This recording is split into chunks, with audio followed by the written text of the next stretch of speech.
Hey, Jarek, you want to test your audio real quick?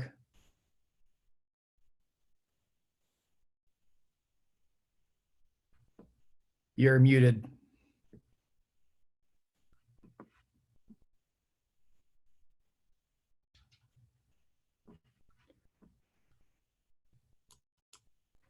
Here I am. I unmuted you.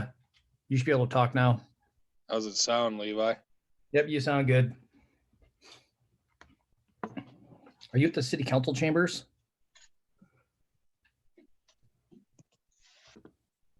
Any better, Levi? Yo, you're good. I can hear you fine. He says I'm unmuted, but Can you hear me all right?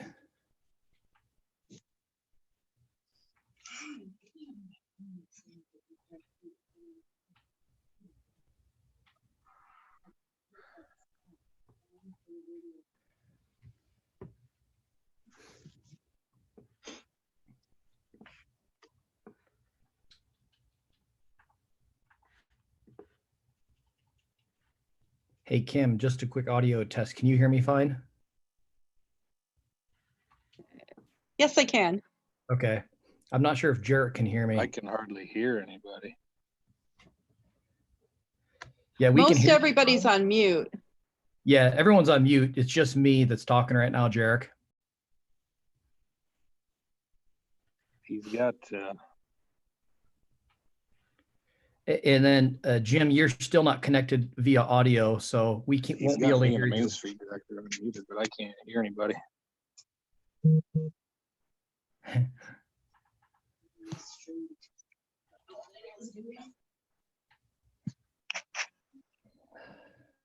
Well, Jarek, you gotta turn your volume up. You know, the funny part is, since he can't hear us, we'll see what he says. FYI, we're live on YouTube right now, so just Uh-oh. How many viewers do we got? I don't know. I haven't bothered to look. I'm gonna go fix my hair. That's good information. Hey, Levi, can you hear me any better now? Yeah, I can hear you great. Can you hear me all right? Yeah, I couldn't hear anybody before, but I must have hit the speaker button on my phone, but I can hear everybody now. Okay. Hey, Jim, can you hear us? Jim doesn't have audio yet, and I'm not sure if he can hear us.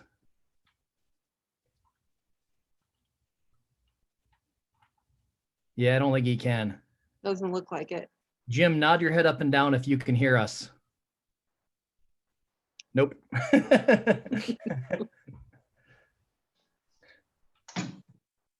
Do you have Jim's phone number, Jarek? Yeah, I do. Maybe you could get off real quick and call him and let him know that we can't hear him. All righty. I'll see. I'll give him a shout here. Thanks, sir.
Oh, okay.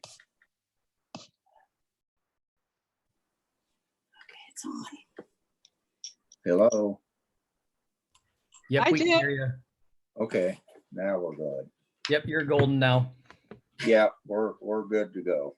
All right, thanks. Bye. You always have to have the dumb one on the computer. Oh,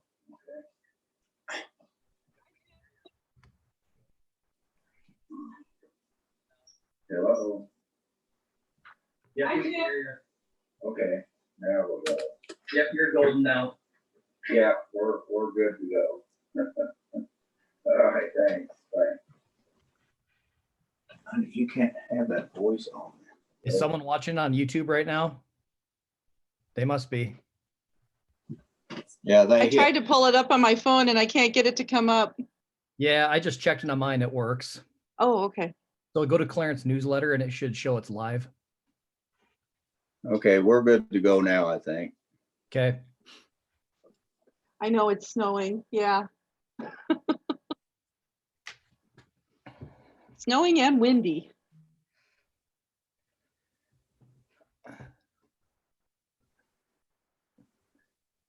Hey, Deb. Oops. Hey, Levi, you hear me? Yep, we got ya. You two can't be in the same room on audio together unless one's on headphones. You think this will work? You got pretty muffled. Try again. Do you think this will work? I won't be talking very much. Can you mute when I'm talking? I could go in my office. There's a lot of feedback. I think you're too close to Jarek. Yeah. I don't want to be close to him anyway. I know, get at least 6 feet away.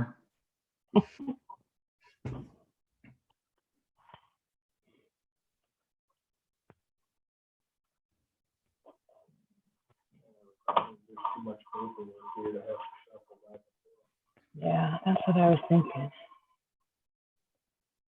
Is your phone easy to mute? A lot of echo. Yeah, it's Yeah. because they're in the same room together. Oh, Yeah. okay. There we go. That's better. Did you just mute? You did. I can actually mute everyone from where I'm at if I need to.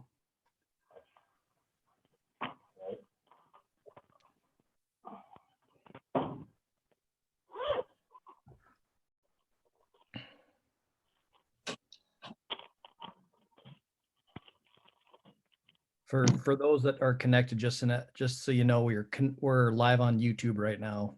So don't say anything bad about people that aren't on the call. So you're gonna run someone down, probably mute.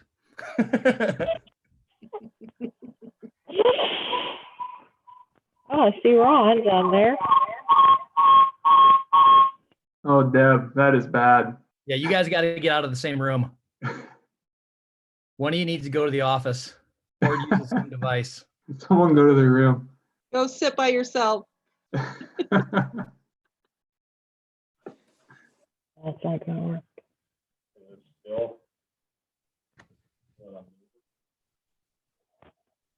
I think it's okay when you mute, but are you always gonna know when I want to speak? I'm gonna be good for sure. I know I'm gonna have to open them all at once. Other than that, That's at the very end. I'm probably gonna do that with Steve. Hey, Rod, you want to test your audio? Quite frankly, there's gonna be some people that try one off. I unmuted you, hear me? Rod. I can hear you now. All right. Look at Jim. Jim's sleeping. Yeah, I worked hard today. Oh, did you take a nap? Yeah. There's 3 of them. Yeah, I left them sealed, but you can open them whenever you want. The opener's on my desk. Oh, look at Ron's even on show. Your office on after. Yeah, That's unlocked.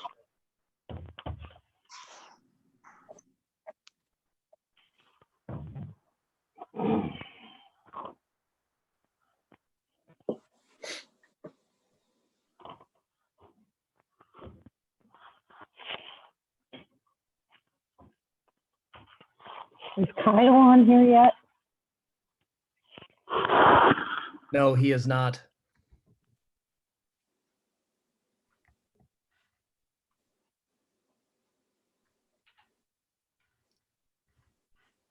I can't hear you, Deb, if you're trying to talk to us.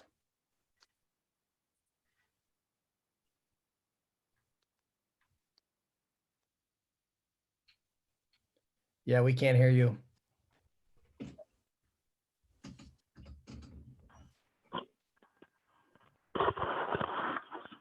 All right.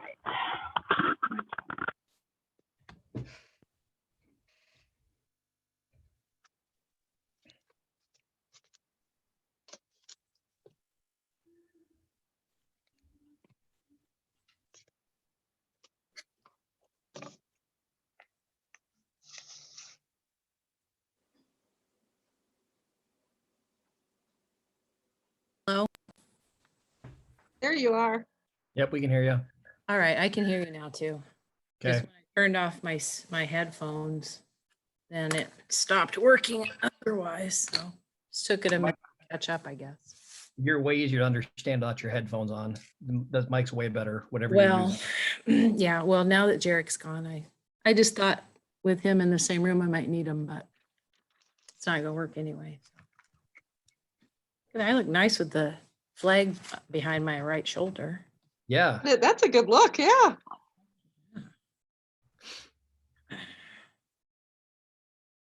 You were made for the camera. I guess.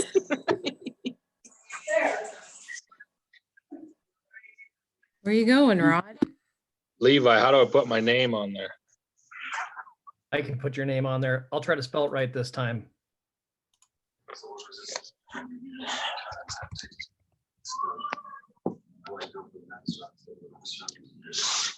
There you go. Upstairs or downstairs?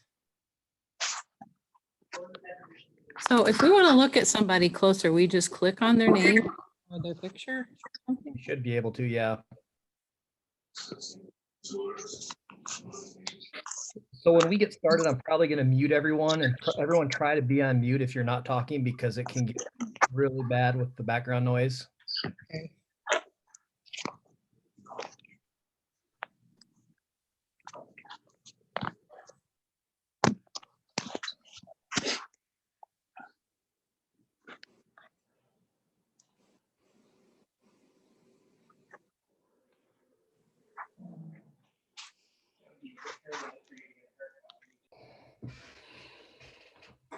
So when we push mute, it doesn't mute you talking to us. It just mutes us talking to you. Yep, that's correct. Okay. And if I need to, I can mute everyone myself. Okay. If we get too rowdy. What makes it easier for me to get my points across if I can just shut you guys all up. No interruptions.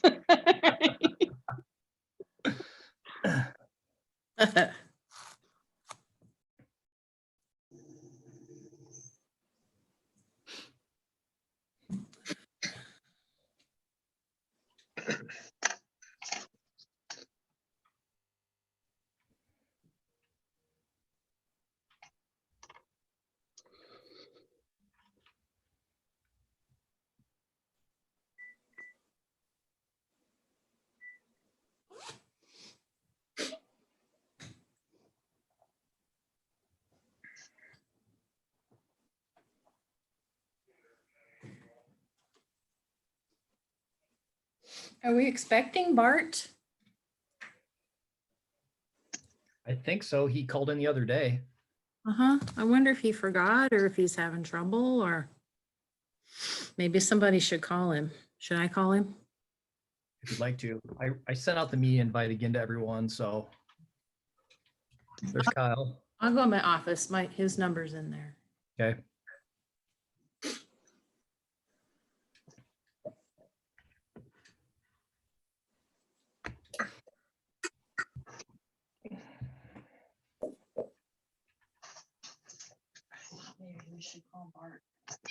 See Kyle in his fancy lawyer office there.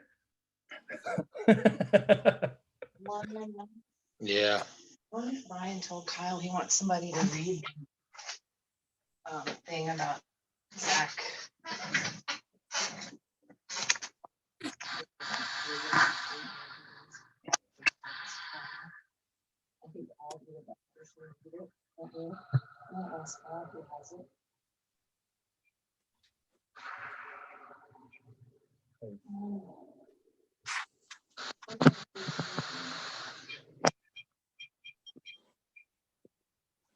I haven't.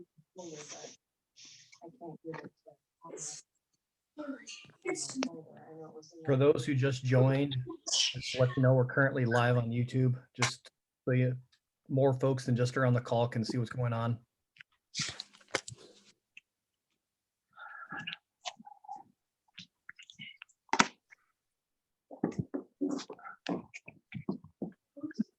Rod's running a marathon.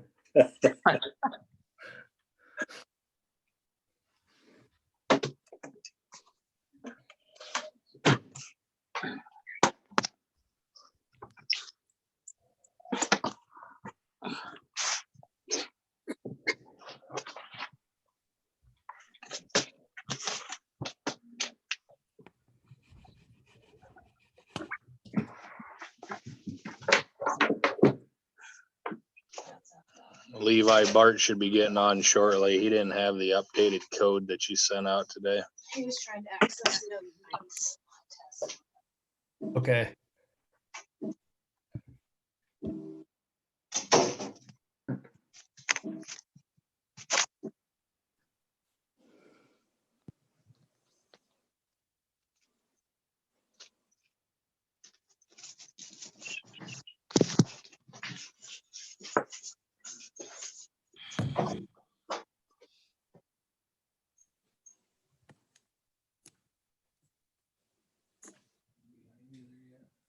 Yep.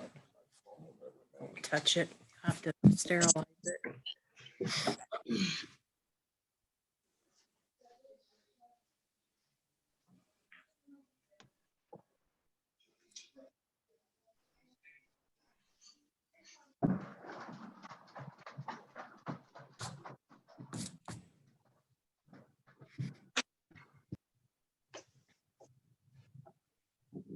Oh, it's really snowing out there now. Is the council all here? Jared's gonna have to go plow snow. Yeah, Bart just joined. Nice. Looks like he's got audio. You're muted, Bart. Not now. Nope, you're not now. Looks like we have everyone.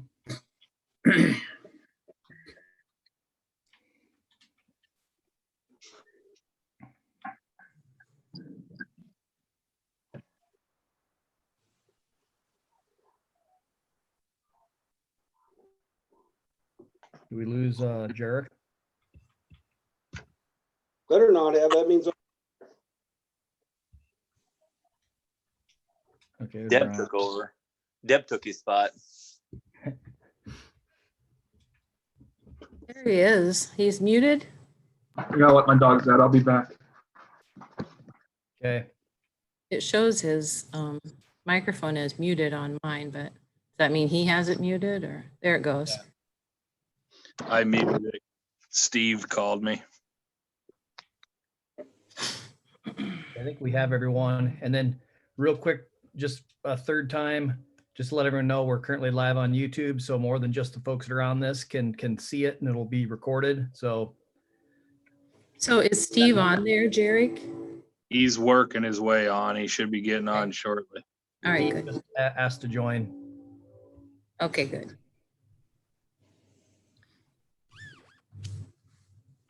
What about Brian? Brian's on. Okay.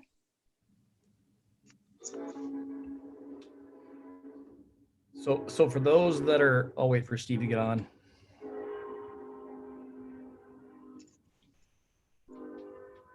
Okay, Steve's audio's on. I'll probably mute everyone and then just have folks mute and unmute themselves when they want to speak. How do we do that? So in the lower left-hand corner, if you touch your screen, if you're on an iPad, it should pop up a menu and you should see a mute, unmute. And if you can't, just wave your hand and I can unmute you if you're having issues. Okay. I'll have issues. I mean, I can certainly leave most folks unmuted for the time being, as long as there's no crazy noise in the background. Like the TV at my place, or? Yeah. Okay, Jarek, the meeting's yours, sir. All righty, we'll go ahead and call the meeting to order. Before we start here, guys, there's just a couple things that I want to make clear with everybody. For the council members tonight, a couple stipulations the state sent out for having these Zoom meetings, so everybody is clear on who's for what. I'll be asking for a roll call vote on everything tonight. And then also, when you're asked to be, when somebody wants to speak, please state your name as to who's speaking so we know. I know it highlights you on this, but that way we're just clear on who's speaking. So we'll call the meeting to order. I need a motion to approve tonight's agenda. And with that, there is one addition to the agenda, and that is going to include the discussion and hopeful approval of the electrical, plumbing, and heating estimates that we received for the new city building. I'll make Liz Levi, I'll make a motion to approve the agenda with the modification. It's Rod. I'll second. Okay, motion by Levi, second by Rod. Roll call, Levi, Aye. Ron, Aye. Bart, Aye. Jim, Aye. and Rod. Aye. Okay, and then we'll go ahead and move to approval of the minutes. I didn't see any corrections from last month. I'll make a motion. Jim. I'll second. Rod. A motion by Jim, second by Rod. A roll call, Jim, Aye. Bart, Aye. Levi, Aye. Rod, Aye. and Ron. Aye. Okay, moving on. Visitors. I'm not sure. Nick, you're a visitor tonight.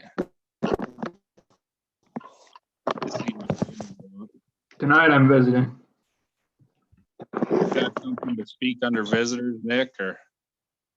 What's that? or do you have something to say under visitors, Nick, or is that Just for Zach's. the none. hearing? Okay, Yeah. okay, that'll be coming up here shortly. I'll probably stick around for the ambulance stuff too. Okay. I think we'll move to Main Street Director. Kim, do you want to speak under visitors?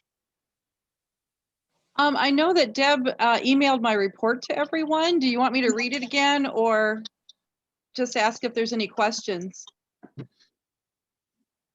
I think the best, since we're on Zoom, instead of reading the whole thing, I believe I got a chance to look over it, and the council should have a chance here in the near future. And I think if they have any questions, they could get a hold of you. But if there's any important points you want to touch on, go ahead. Well, basically, we've had to cancel two of our events, so those didn't happen. But over this past weekend, my husband dressed up in the bunny suit and ran around Clarence, and we did have some really good feedback on that. People really appreciated that, enjoyed it. And on Saturday, for about an hour, the Cedar Rapids Gazette followed us around. So, and they did a half-page spread on it today. So that was nice. A couple of things that I've kind of been looking at over the last month was I did attend the Highway 30.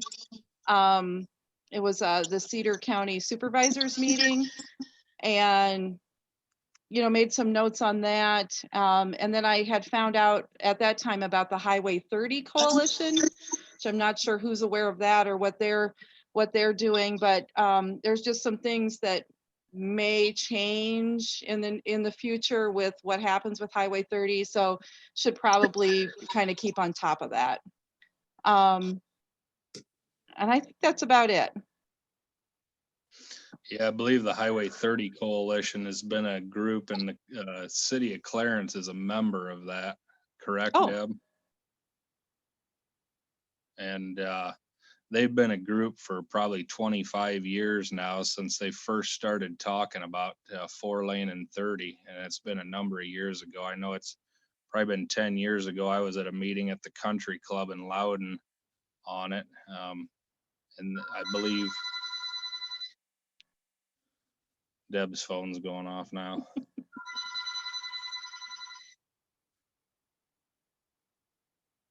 So yeah, anyway, they are a group that would be good to keep in contact with, because I know they have been pushing for more of a 4-lane approach to Highway 30 over the years.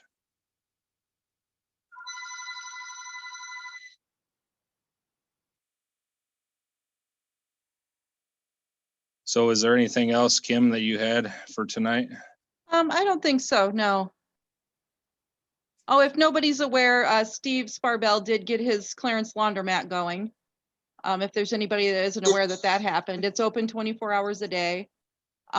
He does still have 3 spots that are left in the Clarence Mini Mall that are still under construction, but he's looking for people to lease those.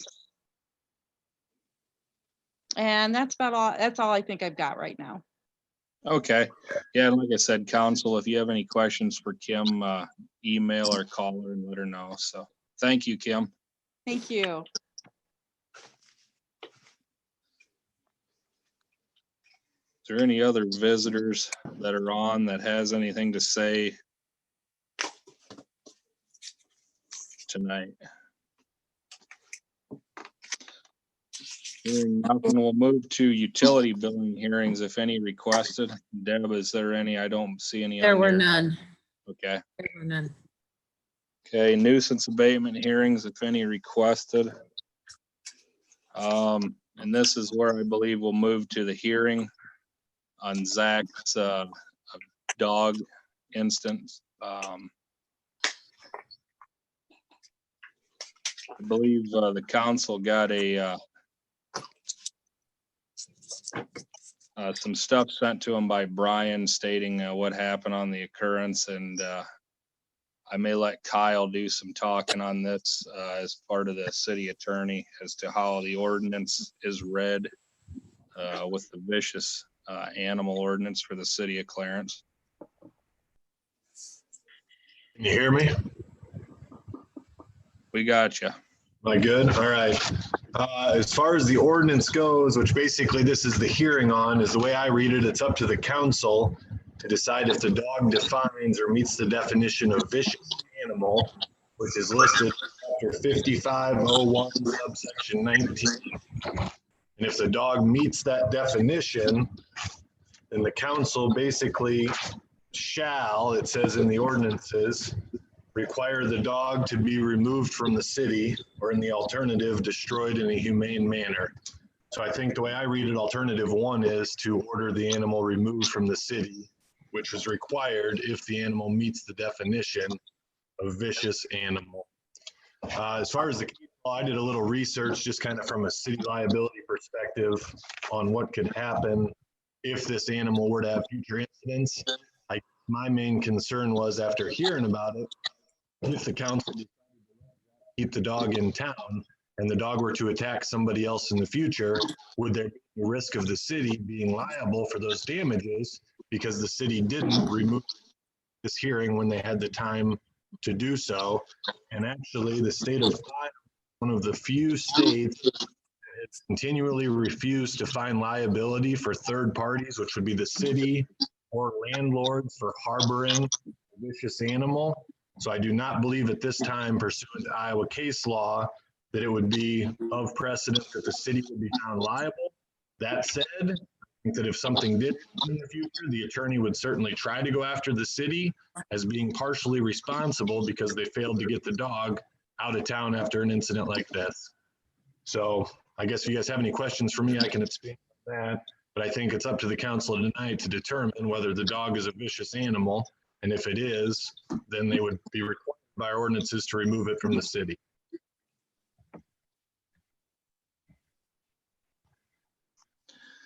Okay, thanks, Kyle. And do you believe that this would be the time to read the occurrence that happened, or since the council has a copy of that, they can just go off of that? I don't have the copy of the record of what happened in front of me to read it. I don't know if you want to or not. I know it's been sent out to everybody on the council. And I think anybody here that's wanting to talk about it probably has knowledge of the report. Yep.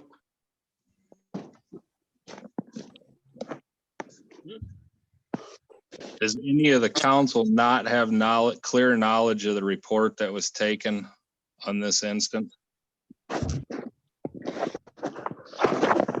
I've read the letter.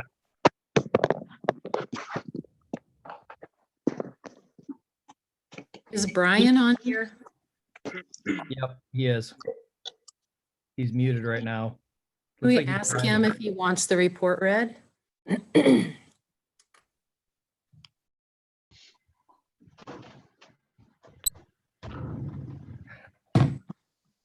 He mentioned to me that he wanted the report to be read at the It's- meeting.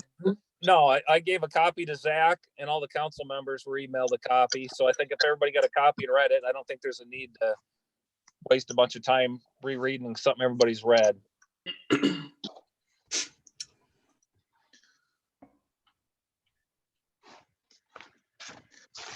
Zach, would you like this time to say anything further on the report that was given to the council and to the city attorney to determine this situation? Yeah, actually, I have some things wrote down. Can I just read off what I have wrote down? Yeah, go ahead. All right. My dog hasn't always gotten along greatest with kids she hasn't met or been around before. A lot of kids like jumping around and screaming and being loud. My dog doesn't really like that. It kind of scares her. My dog sometimes jumps on people to greet them, but out of excitement, not aggression. I never had problems with my dog when she's around my little cousins or my girlfriend's siblings. Karma lays and sleeps with them when they stay over. We always get tons of visitors, like my dad's friends, my friends, and my family, sorry. And she's good with all of them. I feel like I'm a very responsible dog owner. I've never had any complaints of my dog running loose around town or being off leash. My dog is always on the leash when I'm outside. This incident happened inside our home where my dog has lived her whole life, not like she bolted through the door and bit someone outside. This is her territory, so I mean, I'm sorry. I'm trying to find out where I was. Sorry, that's my bad. I also saw in the write-up that I received from Brian stating that my dog and Kristen's daughter had to be separated the whole time that they have been here staying at my dad's house, which has been about a month now. Kristen, her daughter, and my dad took Karma on walks every day, 2 to 3 times a day with no issue. Also, a few weeks ago, my dog went into the bedroom where Kristen and her daughter were laying on the bed and was in there for a little bit until I called her name and she came out. No incident happened then. I called for her. Sorry, that's my dog isn't mean. It stated in the report that my dog is aggressive, but she is energetic. The screaming from the little girl startled Karma, which is what triggered the whole situation. But from here on out, I will make sure that my dog is in the kennel when there are kids around that she's not familiar with. I feel terrible for what happened, and I wish I could somehow change that. But since I cannot, I will do everything in my power to make sure it never happens again. I can assure you my dog is not dangerous or mean. That's all I have, Derek. Okay, thanks, Zach.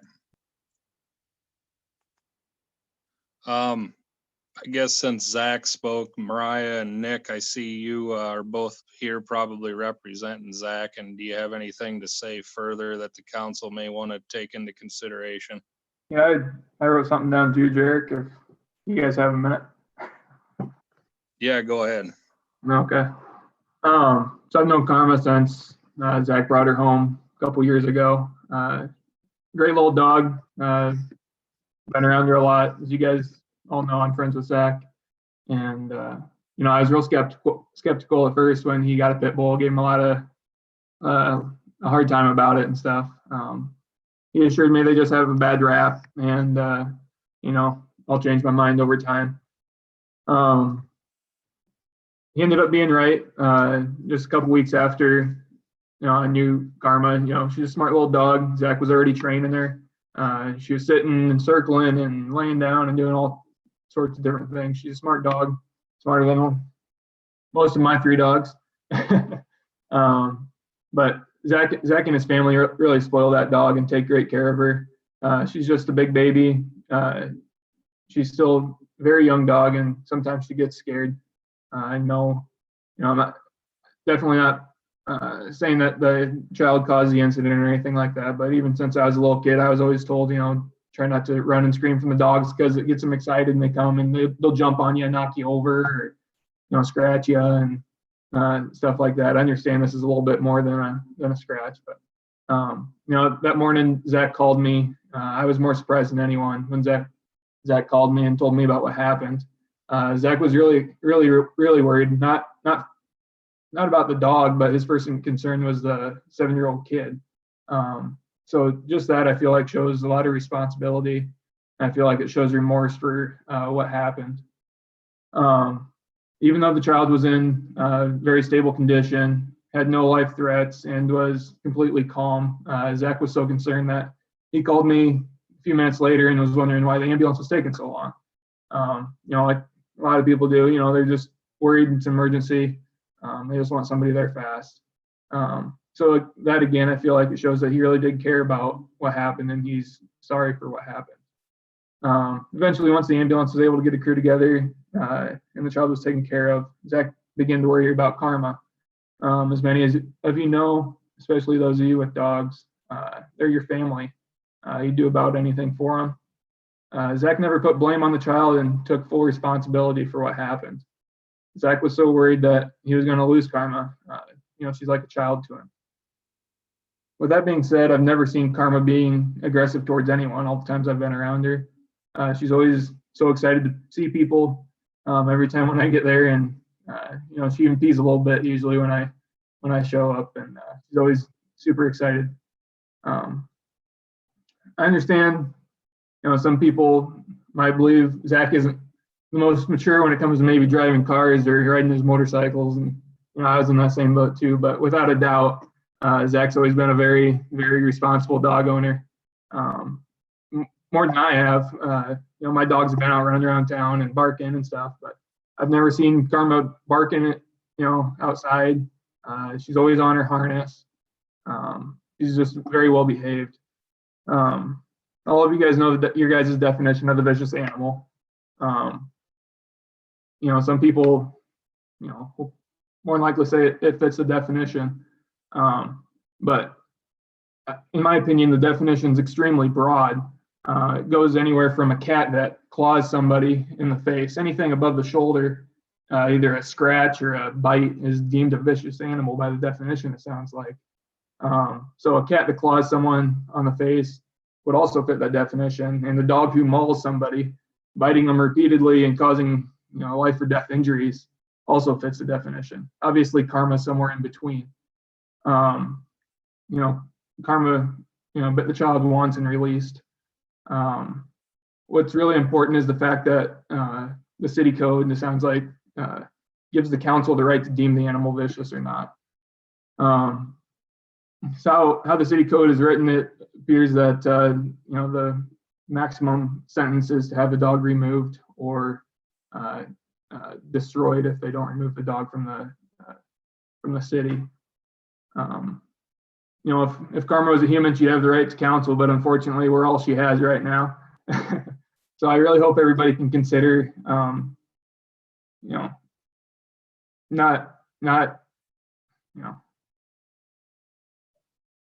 deem her vicious, or think of another punishment or something that that can occur in this instance. She's a great dog. I strongly believe Zach will take more measures in the future to assure that nothing like this ever happens again. you know, I think it's a rare occurrence, and she was probably scared, and you know, I just hope you guys can give her another chance. So that's all I got. Yeah, and basically all I have to add is I've witnessed her around Bella during holidays and stuff, and I don't really see any issues with her either. I think the main thing is like they said, I think the whole screaming and running away was kind of a scare for her, and I don't think Karma really meant any of that. So, but I think Nick pretty much nailed everything I had to say too.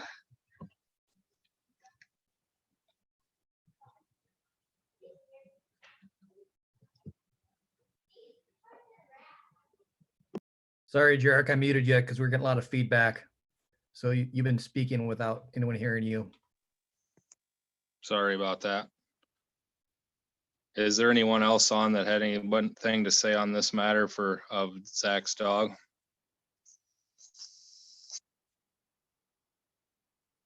Looks like Otherwise, Brian has something to say. I'll unmute him. Hold on. You guys hear me now? Yep, you're good. Got you, Brian. So today I called Robert O'Howell, who's Zach's and Micah's neighbor. He has kids, to see if he had any insight that would help making a determination whether it was vicious. He said that he's never seen any indication that the dog seemed dangerous or vicious, and that it seems well behaved, and that when it has came over to his house, when Zach has called it back, it just came right back home. So I don't know if that'll help any, but I did talk to the neighbor today. Okay, thanks, Brian. Yep. All right, City Council, is there anyone from hearing from what Kyle had to say, and Zach and Nick, Mariah and Brian, do you guys want to have a discussion? Does anyone have anything to say on the matter? Okay, Jim, go ahead. Couple of things that bother me about the whole incident after reading our police chief's report. It's obvious that it was unprovoked. I mean, the child didn't provoke the dog at all. The other thing too, that this is not just an ordinary dog bite. I mean, according to the police report, they had to drag the dog off the child. When you add that with the wording of the ordinance, I do believe that there's prima facie evidence that shows that the dog is vicious. And then the police report also shows that the rabies shots has been expired for 2 years. So given all those factors, I believe the dog is vicious.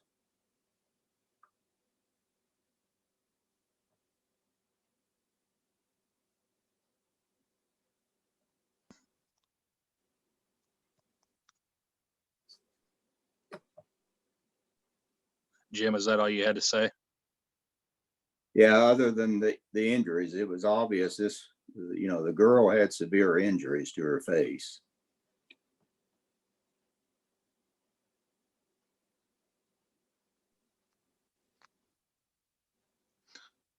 Okay, any of the other council members want to speak on the findings here? Can I say something actually? Was that you, Zach? Sorry. Sorry, me, Zach. Yeah. Yeah, go ahead. That girl and her mom are actually still in our house. So I don't know if that'll say anything, that they're not obviously too scared, that they're still there. And I've actually seen the little girl's face last night, and she's actually making a full recovery, actually.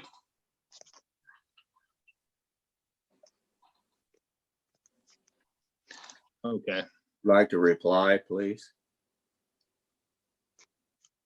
Go ahead, Jim. It's just not the girl's situation. If the parent wants to take the girl back to the house, that's the parent's decision. But I have concern, what would happen if this dog would get loose and chase down another child and there wasn't anybody there to drag him off? I think there's more issues here than just the incident itself. I think the whole idea behind the ordinance is to make sure this incident doesn't happen again.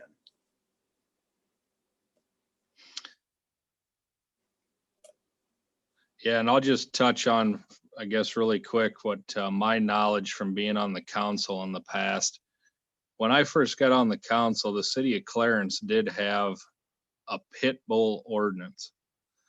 At that time, there was some residents in town that owned pit bulls that came to the council and asked that ordinance to be changed to not single out pit bulls.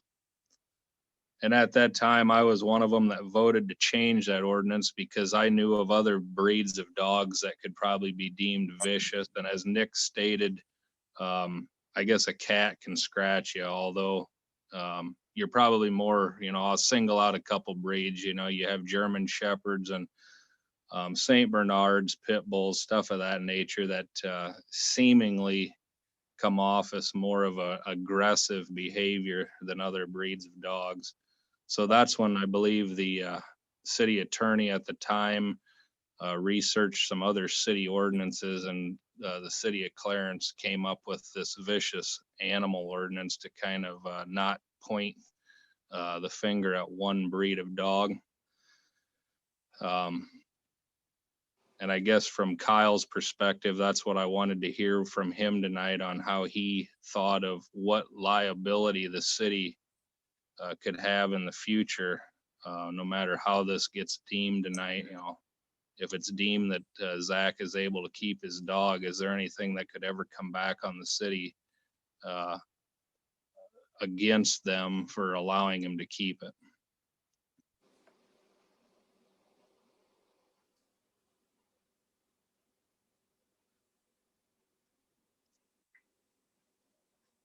Hold on, Brian, I think it might be talking.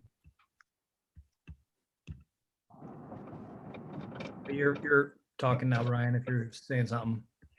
No, I wasn't saying nothing. I was just waiting to hear what Kyle had to say. Just, if there was any liability danger if Zach's allowed to keep his dog. Just to kind of speak on it a little more, this is Kyle. The most recent case law that Iowa had was a case in Des Moines where it was a pit bull attacked a child in a common area of an apartment building, and the parents of the child decided to sue the landowner, the owner of the apartment building, for liability, saying that he was allowing the tenants to have a vicious animal there, and by that harboring the vicious animal, which made him partially liable for the damages. In that case, they went into a detailed analysis of other states, and the majority of states do find the landlords to have liability if they know that they're harboring a vicious animal. Iowa declined to follow the majority of those states and did not find the landlord liable. So at this point, there's no case law in Iowa history that would point to the fact that the city could be held liable. That said, because it is being found in other states, I think that if there was another incident with this dog, they would certainly, knowing of this meeting occurring and this hearing happening and what our definitions are and what we choose to do with those definitions, I certainly think that the attorney would name the city on that lawsuit, and we would at least have the expenses of defending ourselves and the possibility of being found partially liable for the damage. So I guess, it's up to you guys ultimately to make the decision, but I can tell you Iowa, the precedent set to this point would not allow the city to be liable. That said, precedent changes.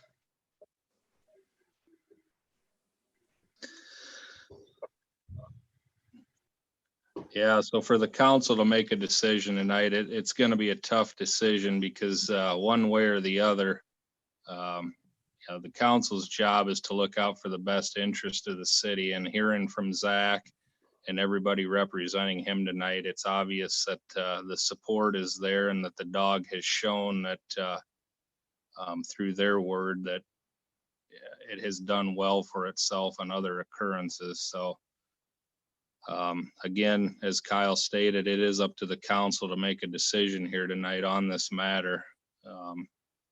So is there any other discussion by any of the other council members at this time? Hey, Jarek, this is Levi. Is there anyone here that is speaking against the dog that was part of the incident, like a family member or anyone lives in the home? Or is everyone here representing the keeping the dog? It appears there's no one besides, there's no one here representing the other side, it seems, right? No.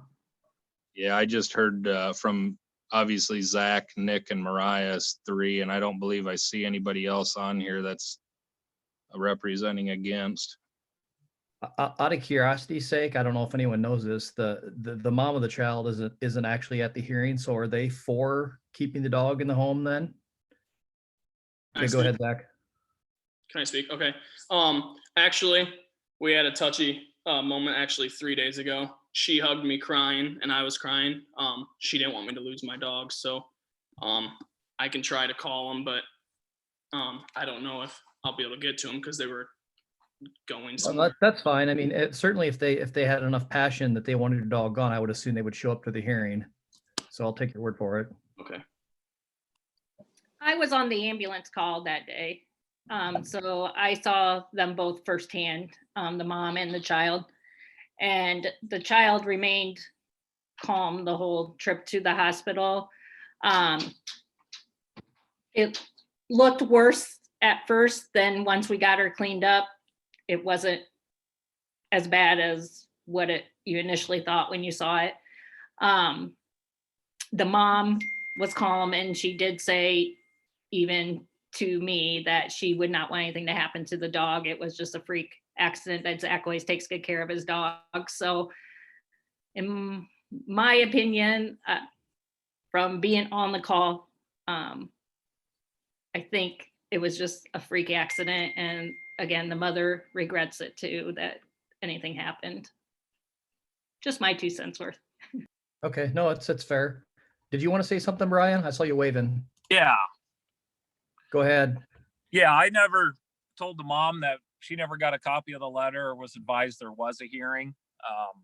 Basically, when I wrote that notice, I had my body camera on and went back and watched it, wrote exactly what she stated and exactly what Zach stated on there for that brief statement about what happened. But the mother never told me one way or another what she wanted done with the dog. But I mean, I don't think she's at this hearing because she doesn't care. I mean, I didn't tell her about the hearing. She very well may want to keep the dog at the house. I guess I don't know. So I wouldn't have expected the parent of a kid to have to take part in a hearing like this. So that's why I never told her to. Okay. Yeah, Zach, I see you. Go ahead, sir. Actually, to touch on what Brian said, I actually showed her this because I noticed actually that there's some false stuff in here that she stated. And I actually wanted to address that with her, and that she said she didn't want the dog to leave my house, and that's not when she intended. And that's when the whole crying, and that's when she hugged me at the top of our steps. So that's all I had to say also on that. Can I speak? This is Kyle. I just Go wanted to ahead. say on Nick, Nick had sent out a group chat message here on the bottom of the screen. I wanted to kind of explain that. Iowa does have a code section. That's a section that he sent out. It's called strict liability, that basically, if you are the owner of a dog, you have strict liability for any damage done by that dog. So obviously, in a case like this, if a dog does damage, the first person they're going to go after in that suit is the dog owner, because they're strict liability. They don't even have to prove anything to go after the dog owner. That said, the reason that people are suing landlords or cities or anyone else for harboring the dangerous dog is because a lot of times the dog owner doesn't have the money or the insurance that's going to cover the damage the dog did.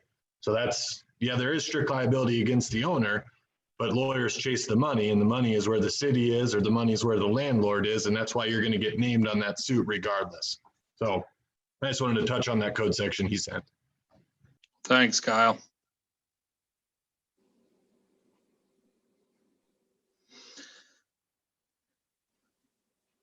Any further discussion from any of the other council members on the matter? I would only say I think it's in the best interest of the city of Clarence that the dog be voted on as vicious. Is that a motion by you, Jim? Yes. Okay, did everybody hear Jim's motion?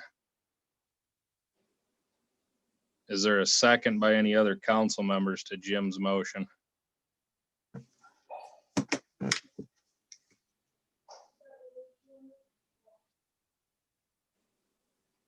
Rod, did you say something? Nope. No. Okay. All right, well, I haven't heard anybody. Jarrett, Yeah, go ahead, Rod. I guess my biggest thing is I think you can't just get rid of a dog because of one. You got to give him a chance, maybe. I understand the girl got bit, but first time, I don't know about getting rid of it. Well, it's by all means a tough situation here on how to, the decision that it's put on the council's shoulders to have to come up with a decision from a local person's dog. There's no doubt about this. But as Kyle stated, as we would all hope, there's not another occurrence. But with that being said, I don't think we can afford to hire Kyle to go sit in a drawn out court, either, and then have the possibility of having to, having a suit filed against us and having to pay on an instance like that. So currently it sounds like maybe there's no case law in Iowa. But still there'll have to be a decision tonight, one way or the other. And I don't believe I've heard a second to Jim's motion yet. So it may die because of a lack of a second here, unless somebody is going to second it.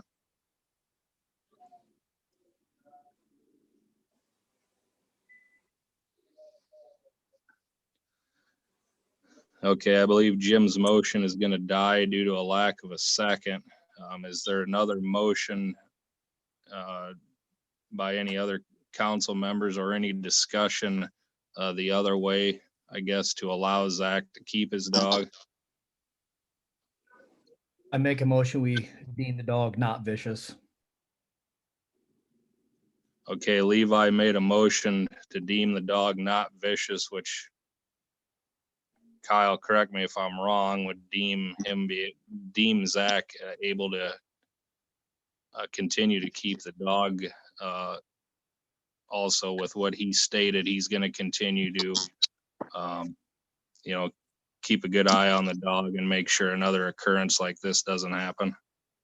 Yeah, I think if you, instead of a motion to deem the dog not vicious, I would say a motion to close the hearing without a finding of the dog being vicious would allow Zach to keep the dog. And then Okay. to speak to Zach about, obviously he's on kind of a short leash is just what I've gathered from what you guys are saying here. Kind of say something to that effect, just so the city has something on record that he was cautioned. Yeah, that's a good plan. Zach, I guess you obviously stated about everything that probably any of us are going to tell you as far as keeping a close eye on the dog and making sure another occurrence like this doesn't happen, because obviously it probably would go another direction if something to this nature has to come up again. Brian, I unmuted you, sir. Sorry. I'm going to go mute Yeah. everyone again because we got a lot of people off mute. I'm going to unmute you, Brian, to speak. Okay, I guess one thing that would be nice to hear from Zach, if we were gonna close the meeting without any finding that it's vicious, is perhaps that they would have household or liability insurance. Because I'm not sure that was the case at the time this incident happened. So I think if Zach maybe would say that they would have that prior to closing the meeting, I don't know if that would be a good idea or not. Or maybe Kyle could say. A lot of cities have in their ordinances that owners of certain breeds of dogs are required to carry a certain amount of insurance on those dogs and supply the city with proof of that policy. We don't have that in our ordinances, so I'm not sure we can require that. The other thing is, or one of the generic problems here, as a former insurance agent, is a lot of standard homeowners policies, insurance companies or insurance carriers, which you guys wouldn't even realize, without reading your policy. But if you have home insurance through an Allied or a Nationwide or an IMT, pit bulls will be excluded from your policy. So you think you have coverage with your homeowner's liability, and you in fact don't have any coverage because there's going to be excluded breeds that are inherently dangerous. And that's your pit bulls, your Doberman pinchers, a couple of the breeds that Jarek mentioned, I think would probably be included in that as well. But that's the problem with this insurance deal, is even if you have homeowners insurance, a lot of times it's not going to cover a pit bull bite. There was an incident in Loudon when I was doing insurance, quite a few years ago, where the guy had homeowners liability, which excluded pit bulls, and the kid's family ended up in a world of hurt that they ended up paying for the kid's entire face to get reconstructive surgery due to a pit bull bite, and the homeowner's insurance excluding the coverage. So I guess I don't know, without it being in our ordinances, it's tough for us to require, insurance that would cover the pit bull. It would be in Zach's best interest to have it. I would hope that he does, but I don't think we can enforce that. Can I speak again? I don't know if anybody can Yeah, hear go me. ahead. All right, I just want to say again that I am sorry, and I'm going to do everything in my power to make sure it never happens again.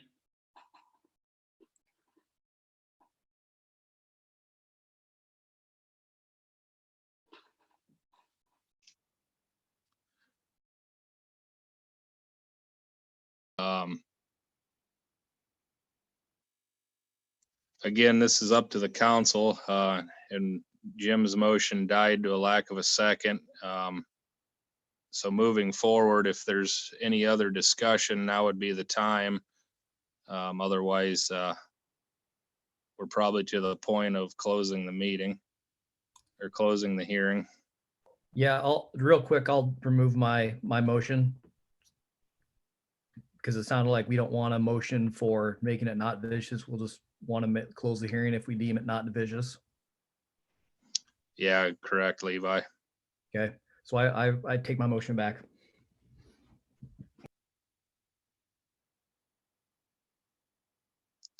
Can I see anything or? Yeah, go ahead. Ron. Go ahead, Ron.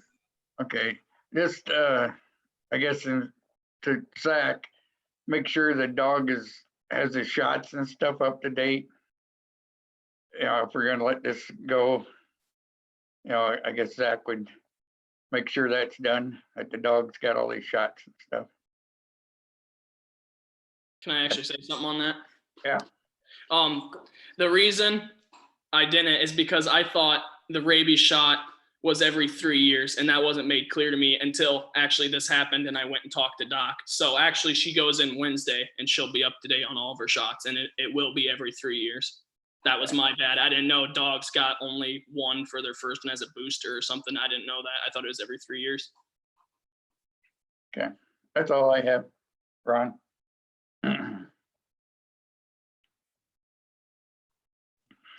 Okay, thank you.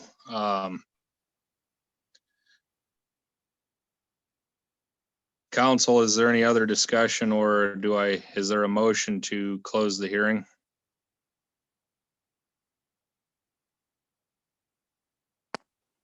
I make a motion to close the hearing. I'll second. Rod. Motion by Levi, second by Rod. Roll call. Rod, Aye. Levi, Aye. Ron, Aye. Jim, Sorry, Jim, you were muted. I unmuted you. Oh, nay. and Bart. I unmuted you, Bart. Speak again. Aye. Okay, so 4 ayes and Jim is a nay. All right, the meeting is closed, or hearing is closed. Thanks, guys. Thank you, guys. Thanks. Okay. Is there any other nuisance abatement hearings, Brian, that you know of? Oops. Sorry, Brian, I unmuted you. No. Okay, Okay. thanks, Brian. All right, we'll move on to old business. Any other nuisance abatement follow-up? And there's nothing on the agenda. Brian's shaking his head. All right. Excuse me. Discussion with ambulance coordinator Kelly or Tara. I do believe Kelly is on here while Tara is too. Have both of us. We'll open it up to Kelly and Tara here for ambulance discussion. Okay, so I'll kind of go over what I gave to Deb, but Tara is my new co-coordinator because Eric has stepped down, if you didn't know that. And then Eric and Aaron are going to be done completely with the service as of May 1st. So we're gonna be down 2 more EMTs. So what that leaves us is Elaine, Nick, and Jordan that are very part-time. So over the weekend, Tara and I did talk with Jarek and the board about some options.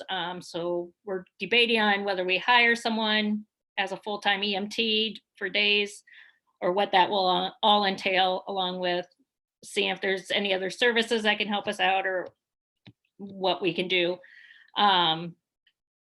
So if anyone has any suggestions, ideas, opinions on what they would like to see us do, let us know. We're open for any ideas. You know, my ideas. Can I talk?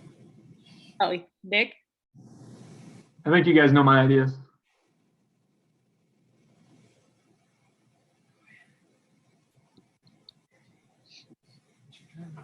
This is Tara. Also, I'd like to add, if anybody knows of any nurses in town or already EMTs or anybody that they can send our way, that would be great. This is Jarek, and yes, I did meet with Kelly and Tara and Dwayne Stonerook Saturday afternoon. We discussed this situation, and obviously Clarence, with the shortfall of EMTs we got, we're definitely gonna, in the near future, have to look at doing something here to keep our service up and rolling, which the community is definitely needs. I did talk to Jason at the nursing home today about the registered nurses that he has on staff and the possibility of having any EMTs on staff. He stated to me that a couple years ago, the state of Iowa mandates that they have to have an RN on shift there, and they can't leave at any time during their shift. And currently, I believe he stated that each shift at the nursing home is only staffed by 1 registered nurse, and I believe the rest of them are what you would consider CNAs. So from what I found out from him, and then of course this the coronavirus situation that's going on isn't helping matters with people wanting to step up to the plate either here with the exposure and everything else that is potential. I do believe though that this county as a whole is in trouble on this situation. And I think my next step will be to talk to the Board of Supervisors with hopes that the state is sooner than later going to make the service essential, which could open up some funding. But furthermore, I think we're to the point where the residents of this city, county, and so forth are going to have to be set up as taxed on this situation. So we're able to pay people to be on these services full time. So we know that we're going to have the coverage needed, being as far out from a hospital as we are. I don't think that anything of that is going to happen overnight is the scary part. And I believe right now the Clarence ambulance is looking for some short-term fixes and ideas to this. So if anybody has any opinions or suggestions or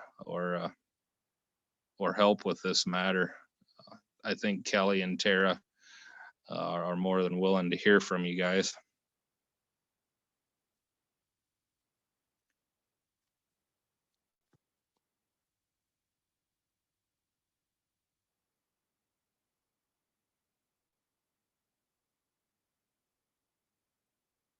Don't all speak at once. I guess I'll let the council know what one of my ideas was, since I assume not everybody knows. So with us having such a lack of EMTs, especially during the weeks when people are at work, you know, in my opinion, I feel that the service is in great need of a full-time EMT, as well as somebody who's going to be the full-time EMT and the service director, possibly do the billing. With that being said, if you create that position, it would have to be voted on by the ambulance crew, but the pay for the volunteers and my mom and Tara's position would go away, and that full-time EMT would receive, you know, full-time employee wages. And, you know, hopefully that we've had some people come to us and say that they would volunteer on the service if we had a full-time EMT. We have 2 drivers in particular on the service that said they would sign up more if we had an EMT on call. It's just people don't want to dedicate 12 hours of their day to being on call when there's no EMT on the schedule. So we have more resources than it looks like as when it comes for drivers, but as far as an EMT, that's not the case. I reached out to a local paramedic and I asked her if we ever did create this position, would you be interested in it? She said yes. She's the only person I talked to, so I'm sure there's, you know, we're 1 for 1. People I've talked to so far about it, and I'm sure there's more people out there that would be interested in the position. But I feel like that's what the service needs, is they need a full-time EMT. And we have the help of the fire department now. We have the help of Brian. We have the help of, you know, some new people that would be hopefully joining the service if we were to have an EMT, you know, 60 hours a week on call or something like that, whatever we deem the job descriptions to be.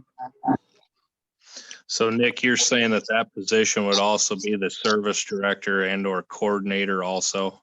Absolutely. Yeah, we couldn't make that mistake again and not do that. Yeah. I think you're very slim pickings on who you would have do the billing. I believe we heard from Mount Vernon the other day, who has a full-time service director, but they still contract out their billing procedures. And I think that may be more due to a liability thing too. But that's probably something that could still be discussed. I don't think everybody probably would maybe want or has the ability to do so. Sure. Yeah. Go ahead, Rod. Does the ambulance have enough funding to hire somebody for that position? Well, currently I don't, Nick, I don't remember, what were you getting paid a year or whatever? Was it like $1,000 a month for the coordinator?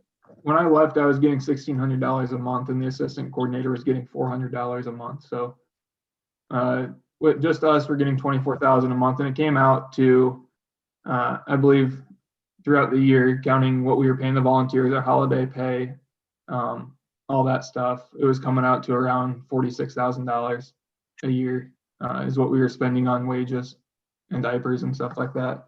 Of course, I don't have the budget in front of me. I can't see what we spent last year. But it was high 40s, I believe. So I believe we would have the funding to, you know. I'm sure you're probably gonna have to pay somebody $50,000, aren't you? Probably, Nick. When I'm not 100% sure, but when Mr. Rouse left, I think he was getting maybe just over 50,000, and he's been there for how many years? But I don't think you'd have to start over $50,000. EMS is a pretty low paying gig, unfortunately. Yeah, but they need the service. Right. So hopefully the state eventually will deem it essential. And I mean, Nick, would it be your opinion that this problem is countywide, that that's going to be time for the Board of Supervisors to step in and come up with some kind of a plan to fix this in our small communities of Cedar County? Absolutely, but I think that's going to be a ways down the road. That's going to be a long process. I think it's more than countywide too. It's statewide and it's nationwide. There's only a handful of states that deem EMS an essential service in this country, which is pretty tragic, but maybe that'll change after this pandemic is over.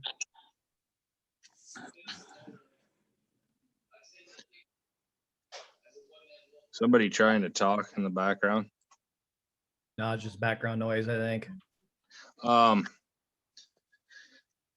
Is there any other discussion by the council? I think, first of all, we probably, before we forget, since Tara is the new co-coordinator, obviously that was voted on by the ambulance. I believe the council needs to vote on that to okay her as co-coordinator. So I'd entertain a motion for that.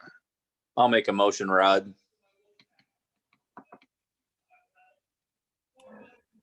Okay, motion by Rod. Is there a second?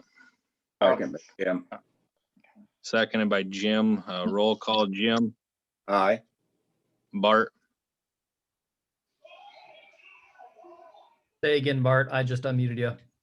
Aye. Rod. Aye. Levi. Aye. And Ron. Aye. Okay. And then I guess at this point, it sounds like from hearing from the ambulance that maybe short term would be to look into, I know we talked the other day at trying to you know, put it in the paper again, looking for EMTs, stuff of that nature, but maybe the ambulance needs to get together again and discuss a plan at a short term to this, and then maybe come back to the council at that time. Kelly, does that sound good? Or Yeah, that sounds good. We can do that. and I did get your email today. I did like what Bremer County did on that. It sounds like they had been having it, because I seen that was from 2017, but a similar situation to what we're in right now with a shortfall. And they did a flyer and a public meeting. Obviously, I stated my concern to Jason today, since he's the CEO of the nursing home. And he was going to do some brainstorming too, because I believe it's in his best interest to, you know, make sure that we have the service up and running and fluent. So did you guys have anything else, Kelly or Tara? I don't have anything. Is there any other discussion from the council on this?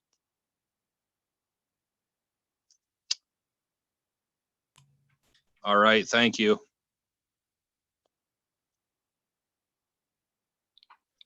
Moving guys. on. Have a good night. Thank Okay, you. moving on. Thank you. Thanks. Discussion with librarian. I don't believe Ashley is on here. Deb, you sent, I believe, her report via email today. Okay. So the council has the ability, check your email.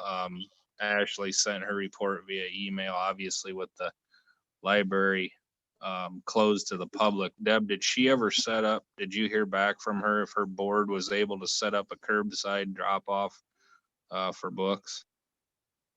Yes, Okay. they are going to be doing that. Okay, well, that's a positive then. So, but otherwise with this, It starts on Wednesday. okay, thanks, Deb. Mhm.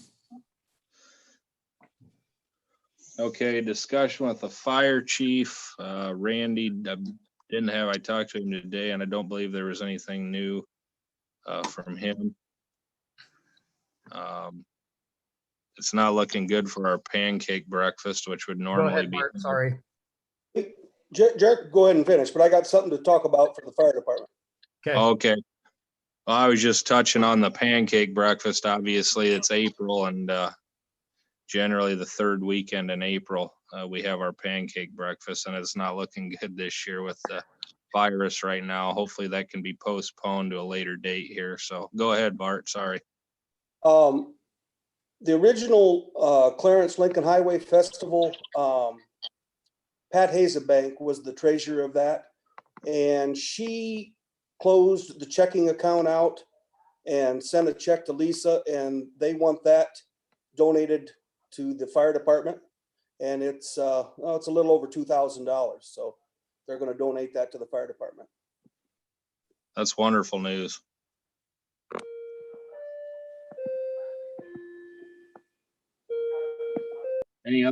Anything else for the fire department from any of the council?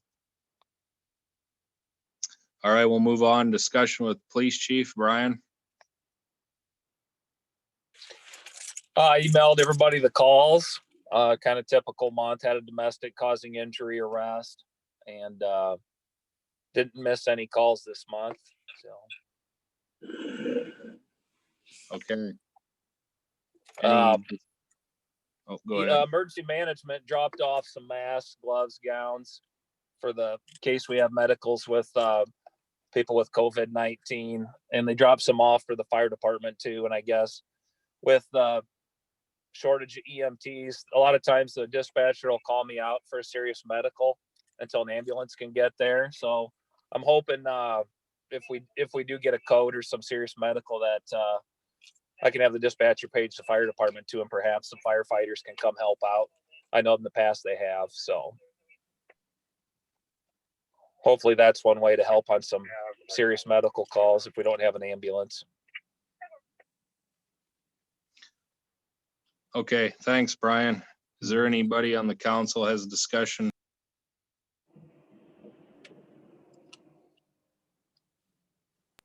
Oops, sorry about that. Is there anybody on the council has any discussion for Brian?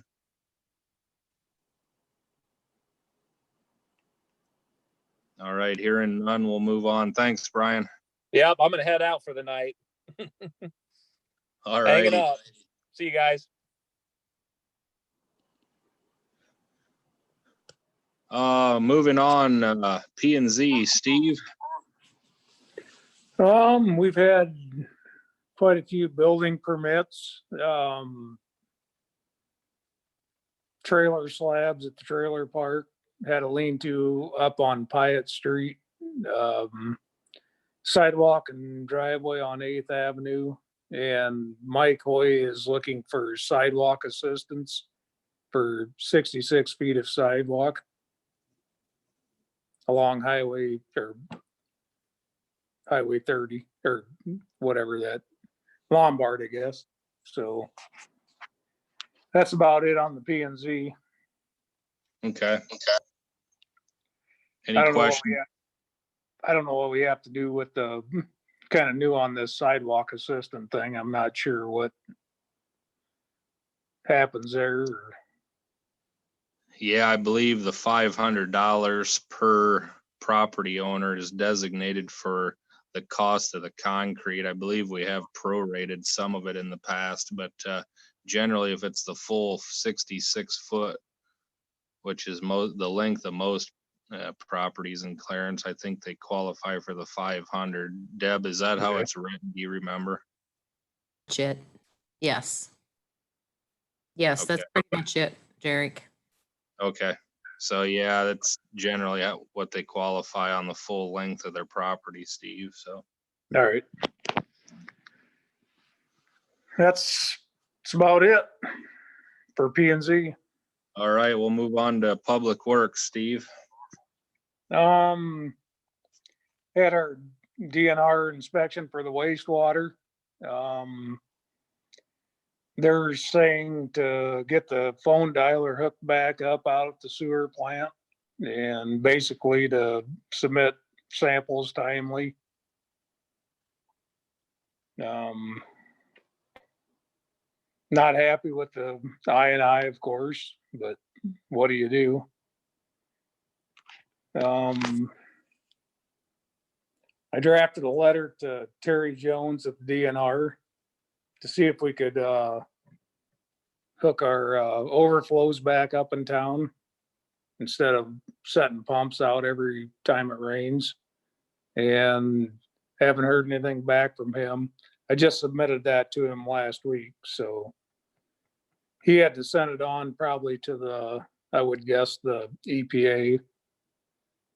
But I was talking to Randy Birkin, and he said they pulled some manholes a couple years ago or early this year, and kind of seen that there was a lot of I coming into sewer manholes here and there.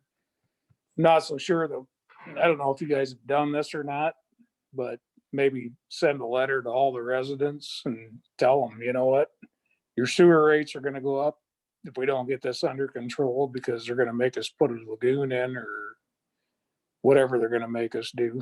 I don't know if that's an option to do, or, you know, try to get the illegal taps out of the system.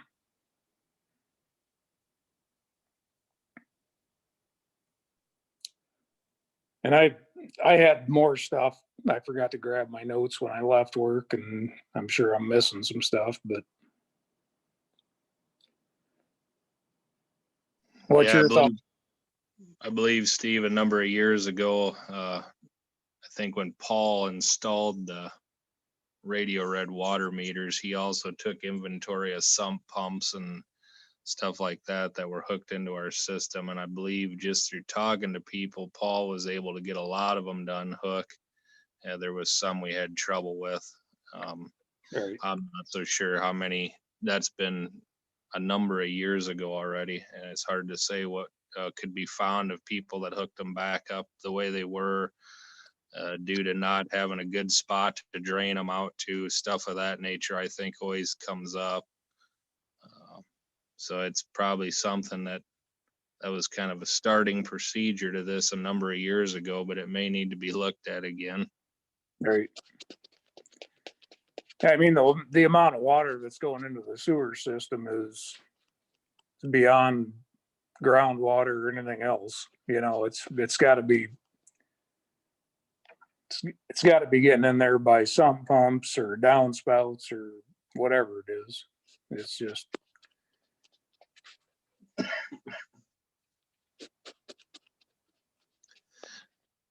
Do you recall, have you ever had any experience with, it seems like that's always not a very fun job to have to go confront residents about doing that. Is it easier just to hire a third party to take care of that in a town, in Clarence, or what's your thought on that?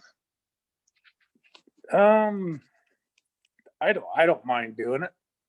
I mean, it might be a better option hiring a third party, but I'm not beside going up and, you know, it's for the best of the community.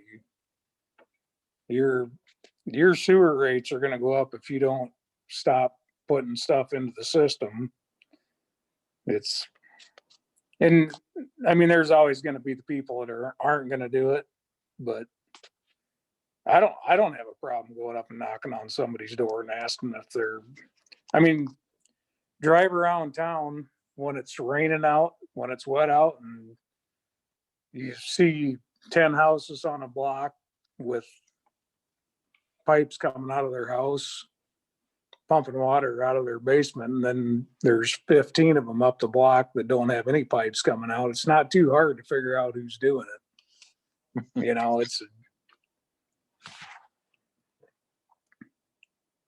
so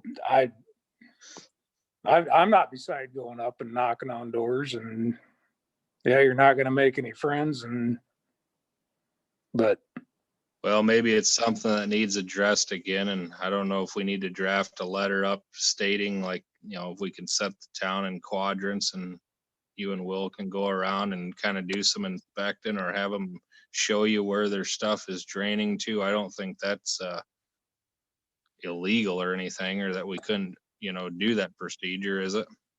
no, I don't think it is. I mean, you might want to talk to Kyle, but I think Public Works can go on anybody's property and at any time, basically, is what I was always told, but maybe I'm wrong too. I'm not sure. I'd have to do a little checking on the exact legalities. I don't know this offhand. Okay. Yeah. Maybe you could check into that, Kyle. I think more so we're talking here about sump pump, illegal hookup for sump pumps and downspouts. Something that may need to be addressed again to try to curb some of the inflow. I'm sure Public Works has the right to walk on somebody's property and inspect what they can see with the naked eye. As far as giving people notice you're going to come in their house to see what they've got hooked up, I think it's a little different story. Just I would agree with that. Probably I got a is. question here. Go ahead, Rod. I know for a fact in Benton County or Benton community, one of their city council members had theirs hooked up to the sanitary, and they give everybody a letter and they come in and she goes, "You're not coming to my house. That's invading my privacy. So just be prepared." Yeah. Well, that's kind of why I thought it might be a better option, just draft a letter, say their sewer rates are going to double if they don't unhook them. Well, exactly. And- Go down their yards, look at their yards. Right. They'll tell. Here, you can drive around town and see who's got hoses out of their house and who doesn't. And the people that don't, that are in low areas, guess where their water's probably going. I graduated from Massillon Technical College.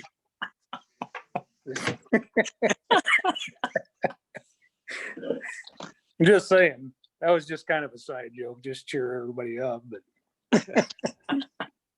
I think years ago, Paul went around with some sort of a dye and was dumping it in people's drains and then watching the sewer outlets to see if the water changed color.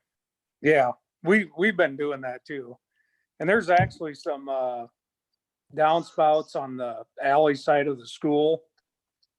And I don't know if they've been checked or not. I know the ones on the west side of the school, Will said they dyed those and they all went to a storm sewer.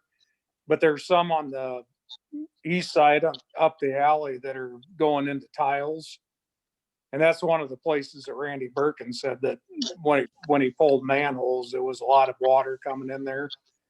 So we're planning on dyeing those and seeing where the water's going, if it's going to a storm or a sanitary and that would all go down to like Gail Hoffner's where we set the pumps up and stuff eventually. So. Well, that's what I'd have to check on, what notice he has to give to go in and do something like that where you're dumping dye down people's drains. You probably got to give them 48 hours notice or something. All right. Yeah. But if you're just walking around houses looking in their backyard for a tube that has an outlet flow like I got in my backyard, then you don't need anything for that. Right. Okay. But yeah, I mean, you guys have spent millions of dollars fixing this sewer system and there's still a problem. So it's got to be, I think a lot of it probably comes in through the sewer services going to houses, but not all of it. They can't be that bad. I'm sure they're bad, but there's got to be a lot of inflow coming in from sump pumps or downspouts or something. Well, again, Steve, I think you're right on that. There's probably multiple situations here, but I think we've deemed the hardest thing maybe to fix is going to be the residential services to the main. This might be a starting point to start and continue to work on little by little, just hopefully slowly cure the problem in some of the troubled areas, especially. Mm-hmm. Well, that's all I could remember that I had wrote down. I'm sure I had more stuff, but like I said, forgot my notes. So just a couple things on the agenda here. The one thing is the rock we discussed last meeting with Mr. Johnson and the neighbors on 7th and 8th Avenue. I actually went down and looked at it. I think we discussed more of a in-depth fix to it, building the base, putting an engineer fabric down and so on. I'm not sure after talking to most of those neighbors again that they're willing to spend any money on it. It's specifically that kind of money. And Steve, I know you and Will have been hauling some rock out to a couple of the lanes, and you had stated you'd be willing to take a look at it and maybe coming up with a decent fix that would only take maybe a half a dozen loads of rock. Yeah. Is that something the council be willing to allow the city guys to look into, just doing that on our own and fixing that up? That alley did get rutted up again this spring due to somebody driving down there, and it sounds like all those neighbors would be on board with just a little bit of rock added to maybe, let grass grow back through it so they'd have a little bit of a base to drive on.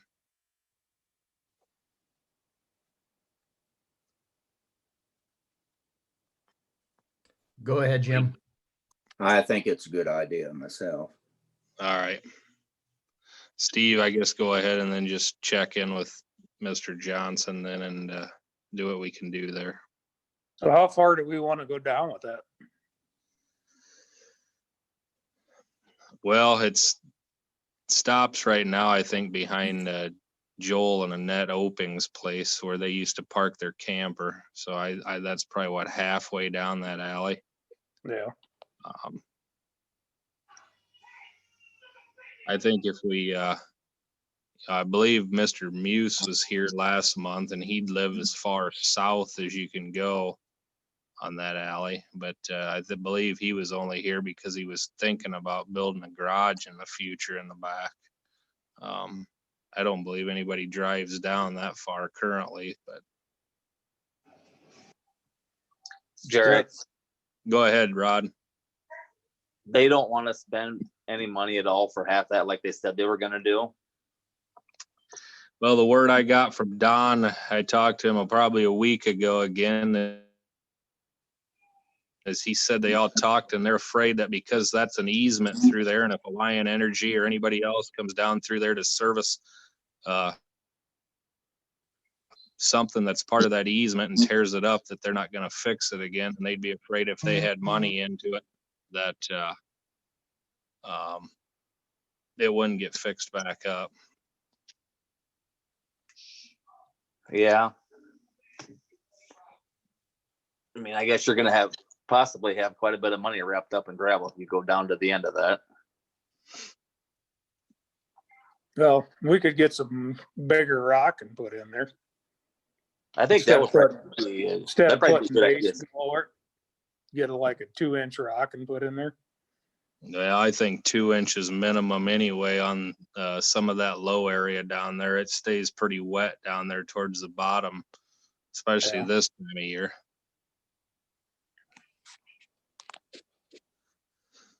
All right. We could start with that and try it. Yep. So don't put any fabric down or anything, just rock it, or you want to dig it out a couple inches and rock it, or? Well, you may have to dig it out. As we talked the other day, I'm not sure what the height of some of those manhole covers are, but we probably don't want to bury those too deep. Right. Yeah.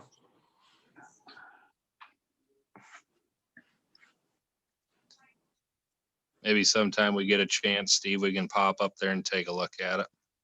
Yeah. Sounds good. All righty.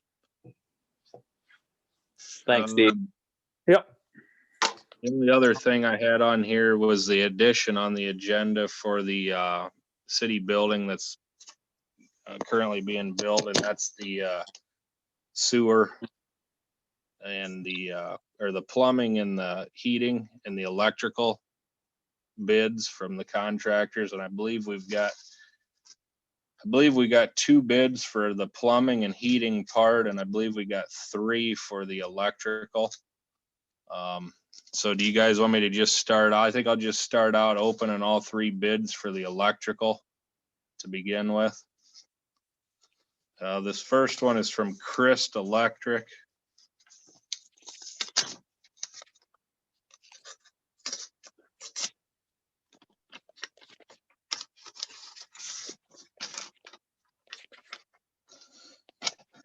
And again, so you guys are all on the same page on this. We discussed the city will provide the lighting for the building, and the contractor will supply the labor and the permitting and installation of everything. Josh Chris through Chris Electric's total bid is $8,292. And that would include everything he'd need to do the job, and then the city would supply the lighting for the building, which Steve and Will have discussed what they wanted for that.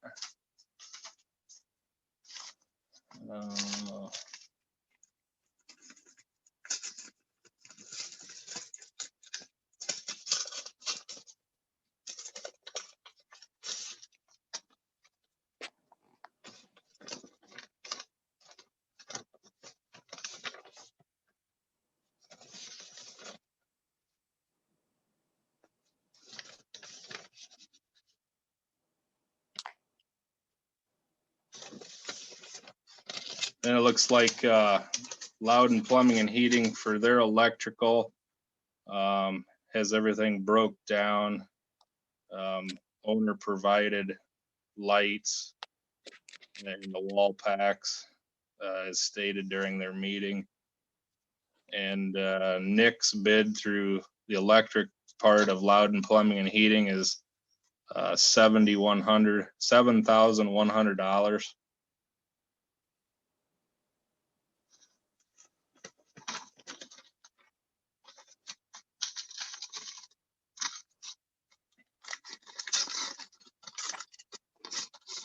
And then this is Leaper Electric.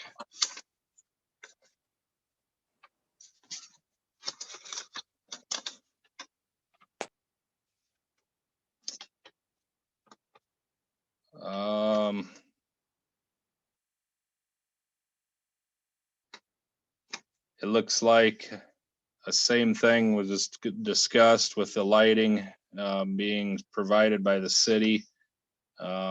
Wes's total parts and labor came to $10,376.98.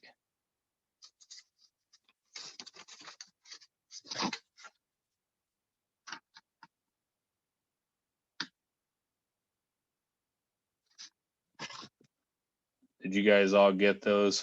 Loudon Plumbing is the low at 7,100. Josh's was 8,292 and Wes's is 10,376.98.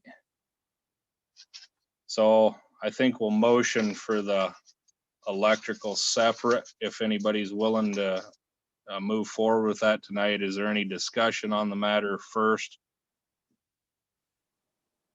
So that's just electric, not plumbing.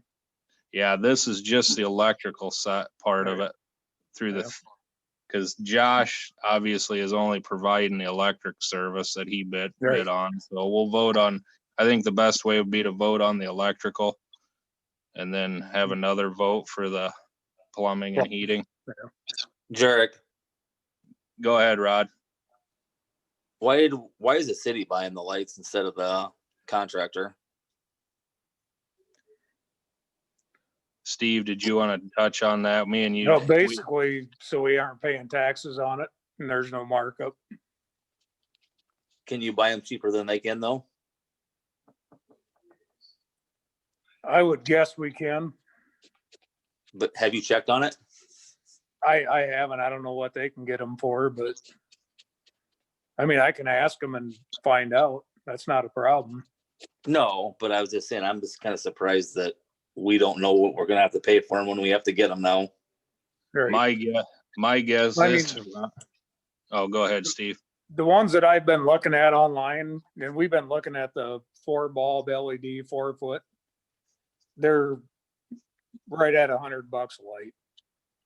But you take that times 12, and what are you paying in taxes, you know? So I don't know. I just figured it'd probably be better if we bought them, not pay taxes on them. And basically I pretty much told everybody that we were going to supply the toilet, the water heater, everything for it. Just to get out of the tax implications of it. And you're right, maybe they can get them cheaper. I'm not 100% sure.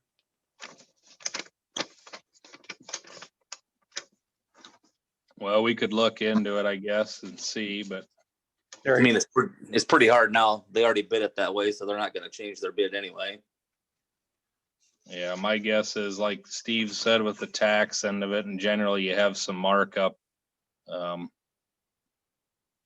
with your fixtures and that, or your, you know, your supplies.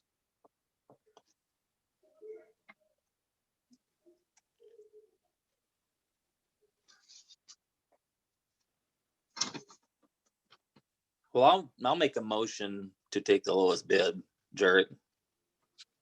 Yeah, sorry here. I'm trying to file through my paperwork. I misplaced something, but I think I just found it. I'll second that. It's Levi.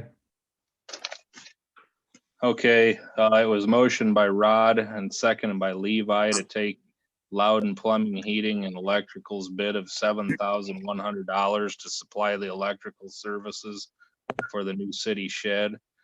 Roll call, Jim, Aye. Bart, Aye. Rod, Aye. Levi, Aye.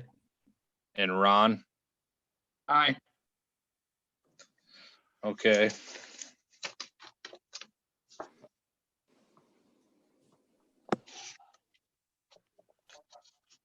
Okay.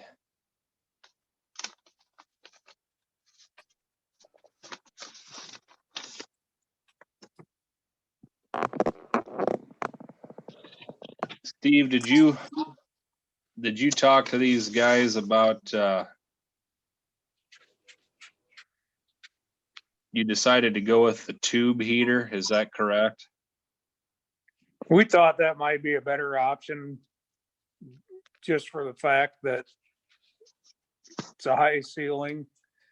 And I talked to a couple of people and they said the tube heater probably worked better in it.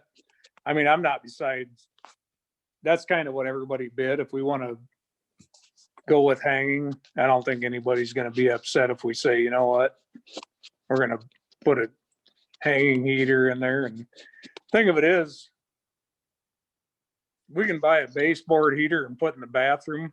So if we have problem with the heat in the outside, we can turn a baseboard heater on because that's where the water's going to be. You know what Okay. I'm saying?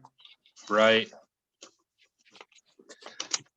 Well, it looks like Loudon Plumbing bid a 60-foot radiant tube heat.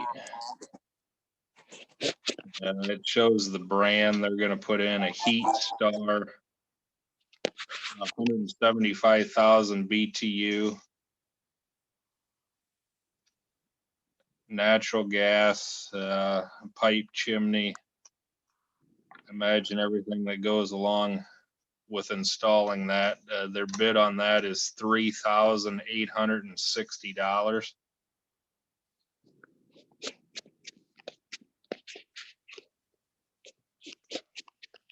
And then Wes has a 50-foot tube heater, parts, labor, for a total of $4,979.99.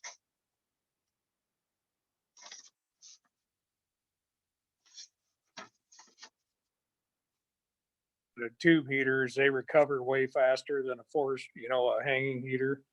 So with the doors open and closing and the cold concrete, the tube heater is going to recover way faster than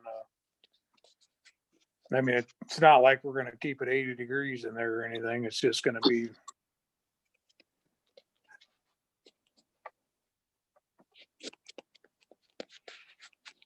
Jared, Yeah, go ahead, Rod. that was for the sewer in there too, wasn't it? Both of them guys? No, the plumbing and the heating were bid separate here. We could do it together, I guess.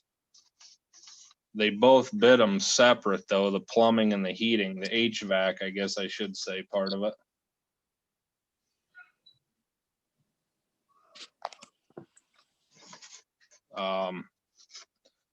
So yeah,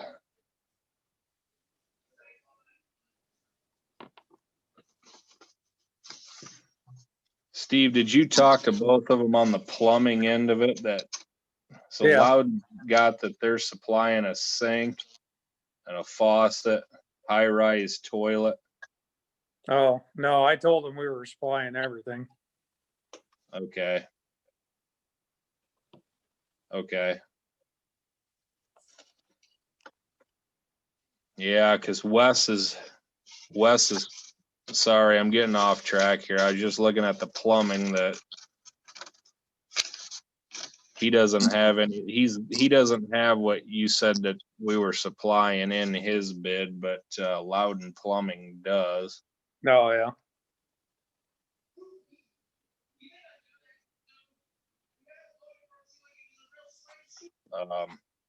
So that's gonna potentially offset the situation here a little bit.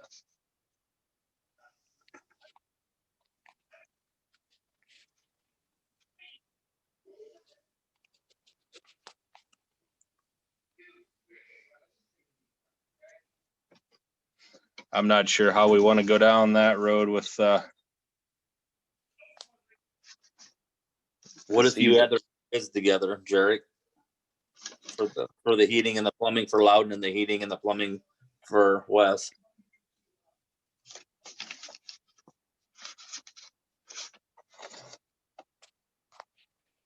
yeah, so the tube heater. So the heating, the HVAC and the plumbing be $4,979.99 for the HVAC for Leaper.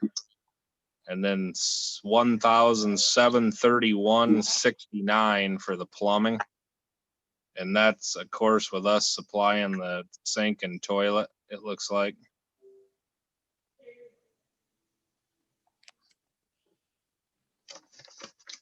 And then what's coming up here though is the, let's see, the 3860 for the tube or for the heating for Loudon Plumbing and Heating. And then they've got their sink and stuff added in and their bid is $3,800 for the plumbing. And Wes's was what? His is $1,731.69 for the plumbing end of it. Levi, do you happen to have your calculator out? The problem with it is Loudon's got all that added in, so they're not bidding. Yeah. West. No, I actually told them all that we were gonna supply everything. So. Okay. Okay.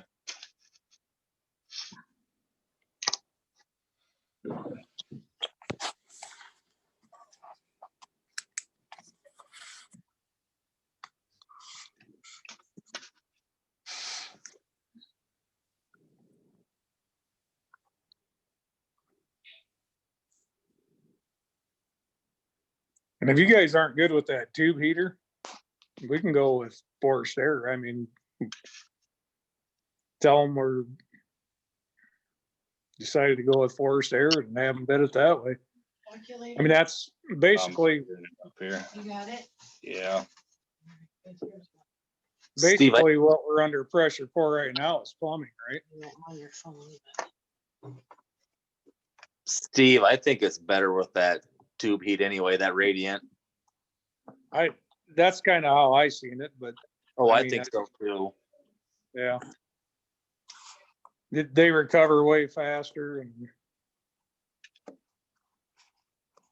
And it heats everything up around the truck, including. right.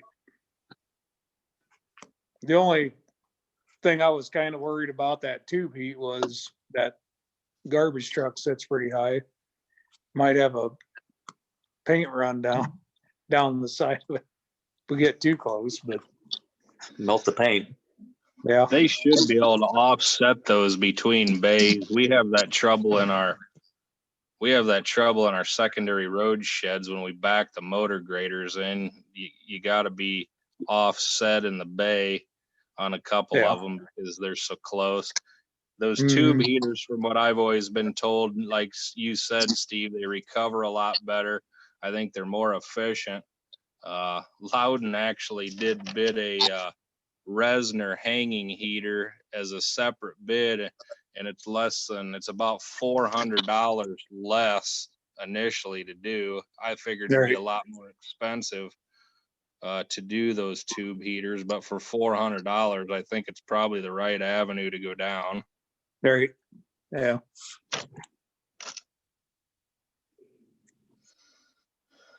So Wes's total HVAC and plumbing is 67,1168, and Loudon's is 7,660.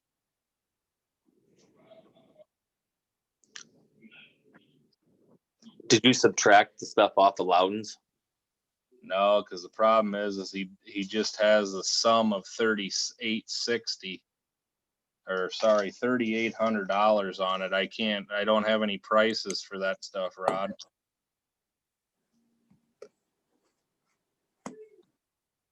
It looks like a utility sink and a faucet and a toilet and a water heater is what he's added on there. A sink, toilet. What was the difference in it? $1,100. Holy shit. That's a expensive toilet, water heater, and sink. That's all I'm saying. Probably so. Yeah.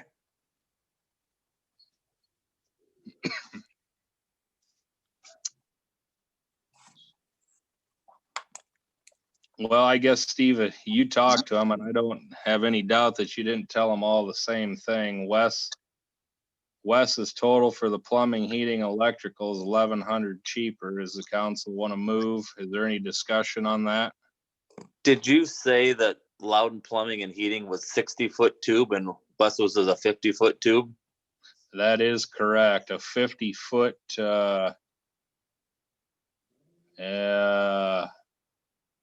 yeah, he just got 50-foot. Now he's got the brand Swanick or something like that, tube heater and parts. And then he's got his labor separated out for the total of $49.79.99.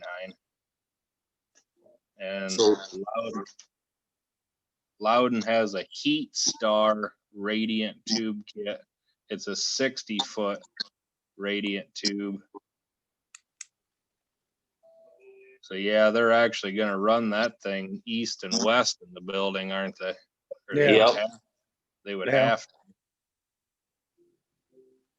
So actually, they're not even really comparing apples to apples there, because one's a 60-footer and one's a 50-footer. Yeah. I don't remember what's the dimensions of the building. 64 by 40. 64 by, yeah. How many BTU was Wes's? It doesn't say, Rod. It just is telling about the tube heater, the parts, and the labor. And it's showing Loudon's is 175,000 BTU capacity.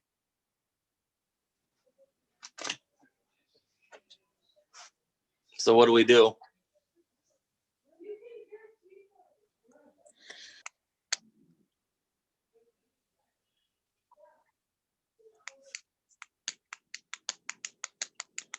Well, we could pick a plumber so we can get the concrete in and have them bid apples for apples on the rest of it. I'm with you there, Steve. Because that's kind of a holdup on the building, isn't it? Concrete? Yes. Yeah, I believe they want to get the concrete going, so they've got to have the plumbing roughed in for that. Right. I mean, there's nothing saying we can't go back and say, okay, guys, we're paying for all this stuff. Here's what your job is, bid it how you want to do it. And okay, well, do you want to go ahead and move forward with the plumbing tonight? West 1731.69, and that's without the, as we've already stated, the sink, toilet, faucet and water heater. But that would be, well, that's almost $2,000 cheaper. It is $2,000 cheaper than their plumbing and heatings of 3,800. That wasn't me and Will digging it in, was it?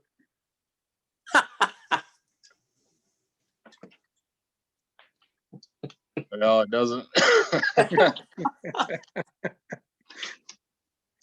Obviously, Loudon's got this estimate does not include getting water and sewer to the building. So that's probably gonna be a separate situation where we'll have to have Dan dig that in. Yeah, well, I think Wes and Loudon both use Triple J to dig in everything anyway. I mean, neither one of them have the capability to do it, so. Correct. Well, why don't we do this? Vote on the plumbing tonight so we can get that going. And then Steve, can you reconvene with those two on the HVAC part of it to make sure they're bidding apples to apples on that? Yep. I'll make a motion for the plumbing. For who? My next question for you guys is for Loud or for Wes. Okay. Motion by Rod. Second that is Bart. Seconded by Bart for Wes to do the plumbing in the new building for $1,731.69. Roll call, Jim. Aye. Bart. I think that was an aye. Rod. Aye. Levi. Aye. And Ron. Aye. Okay. And then Steve will get together with Wes and Loudon on the HVAC part. The next question is going to be to move forward with that. If you guys find a problem, and if Steve would get the quotes from him and the council, we would. I would assume you're going to go ahead and vote for low bid on that, correct? I would think so. Yeah, to keep the project moving, because otherwise we're gonna have to have another meeting again to vote on it unless we would vote on, Steve's recommendation after he gets with them to make sure everything's right on that. He can always let us know what the price would be for it. Does that sound okay to you guys? It's not normally how we do it, but in order to not have to meet again and to keep the project rolling. Jim, it sounds good to me. Yeah, that's fine. Yeah, I'm on board. Okay. I think we all are. Okay, sounds good then, guys. All right, moving on. Steve, I don't believe there's anything else on here for you, so unless council's got any questions, thank you. All right. Thanks, Steve. Yep. See you later. All right, discussion with city clerk. The financial reports are on the table. I'm hoping you'll look those over, Jerry, later and maybe initial and date those, and Bart's unable to be here. Okay. Otherwise, you should have all the bills. There were a few more that I sent out in an email today. Hopefully you got those. If there's any questions on the bills.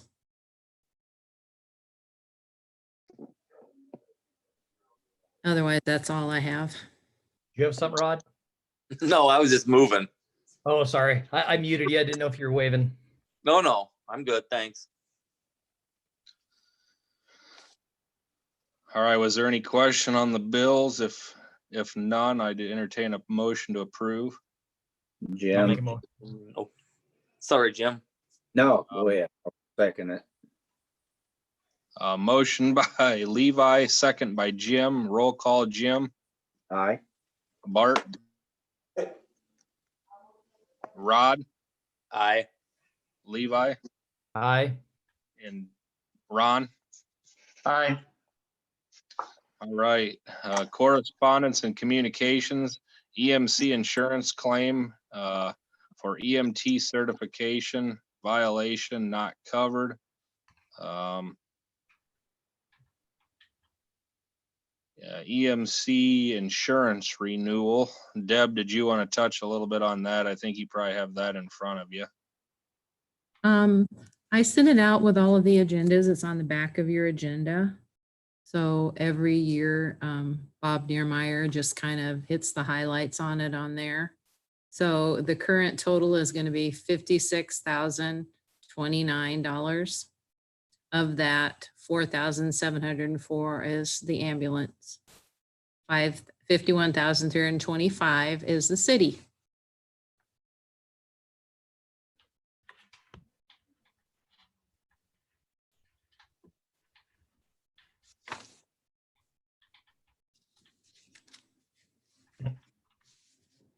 That's Are you- that.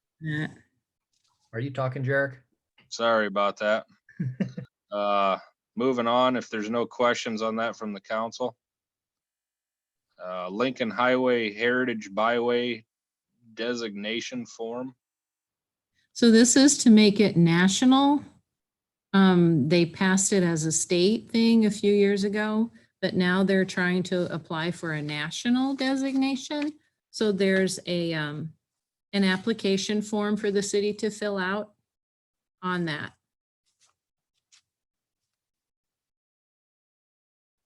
So I guess we need to know if the council wants to go forward with that. Does it cost anything, or we just fill out this form and we get designation? Just to fill out the form. Then I'd vote we do. Yeah, it sounds like something that would be a positive, so. Was that a motion by Levi? Yeah, and I think Jim might have seconded it, but I didn't have him unmuted yet. Yeah, second. Motion by Levi, second by Jim. Roll call, Jim. Aye. Bart, Aye.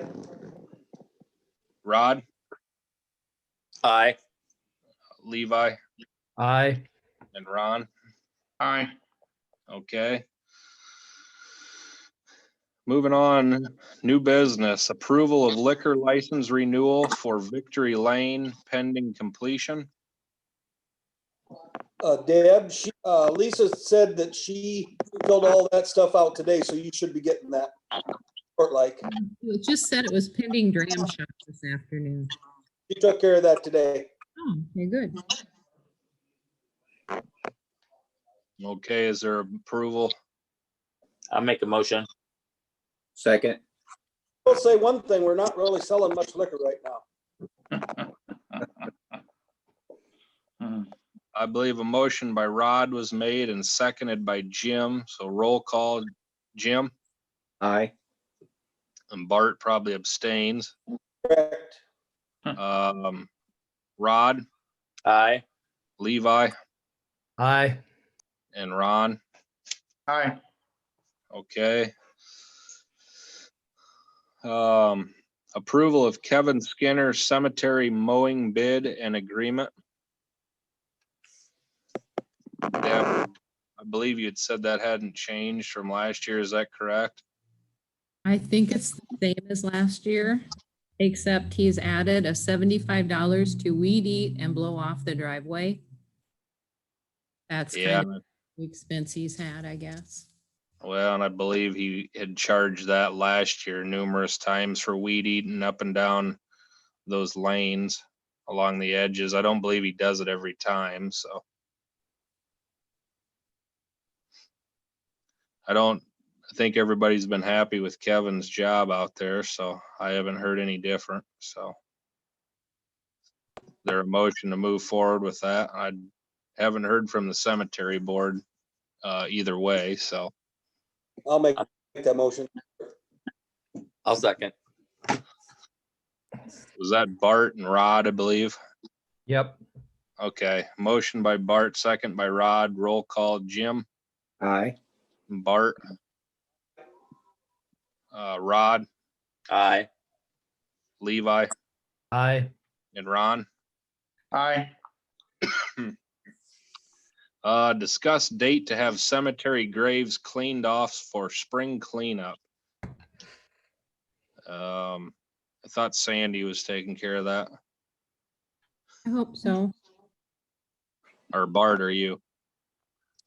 Not that I'm aware. Okay.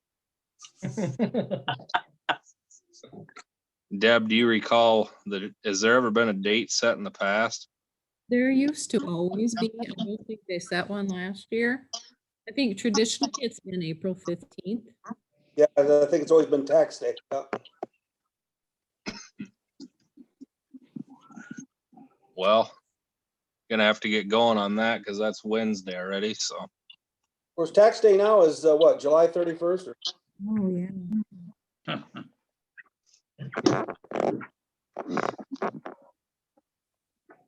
All right, well, maybe I can get a hold of Sandy, and I don't know if one of them has been working on that. Who normally does that in the past? Is it up to the, Actually, Gail normally, most of it himself. okay. Well, I can try to touch base with them to make sure that stuff's cleaned up here in the near future. Maybe we should just set it for April 15th though and leave it like that. Is that what you're asking here, Deb? I was just meaning for this year, but if you want to do it for as an annual thing, that'd be good. Well, it'll be easier probably They just to do it. cleaned up before Memorial Day. Normally. Does April 15th sound good to everyone? Yeah, I'm good. okay. Yeah. Okay, we'll just set it for April 15th, Deb.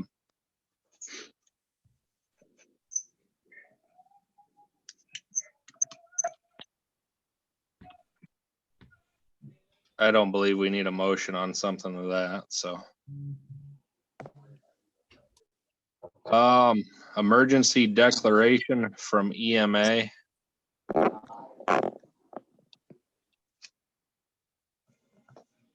Deb, do you have a letter stating something there in front of you on that? Actually, a document that we got from Tim Malott. And I just filled it in with Clarence and just left it, you know, with everything that he put in there. You know, basically it just is addressing the COVID-19 virus. Just that available public and private resources and forces available to mitigate and to alleviate the damage are deemed insufficient to cope with the resulting situation, initiate recovery and meet restoration requirements, and that they declare the city of Clarence to be in a state of emergency for the purposes of exercising necessary emergency powers and expenditures of available resources and requesting aid, assistance, and relief programs and funds available from the state of Iowa. Okay. They're not asking for a signature or anything on that? Yes, they are. Yes, they are. Okay. So is there a motion for me to sign that from the council? So moved, Jim. Motion by Jim. Was Levi, you second? Yep. Seconded by Levi. Roll call, Jim, Aye. Bart, Ron, Aye. Levi, Aye. and Rod. Aye. Okay. Discuss to temporarily suspend water disconnections and penalties, and I believe this is part of, did the state send a letter to you, Deb, stating? The Iowa Utilities Board has urged all the utilities, especially water, to refrain from shutoffs at this time. They haven't actually said we have to, but they're urging us to suspend shutoffs. They haven't said anything about penalties.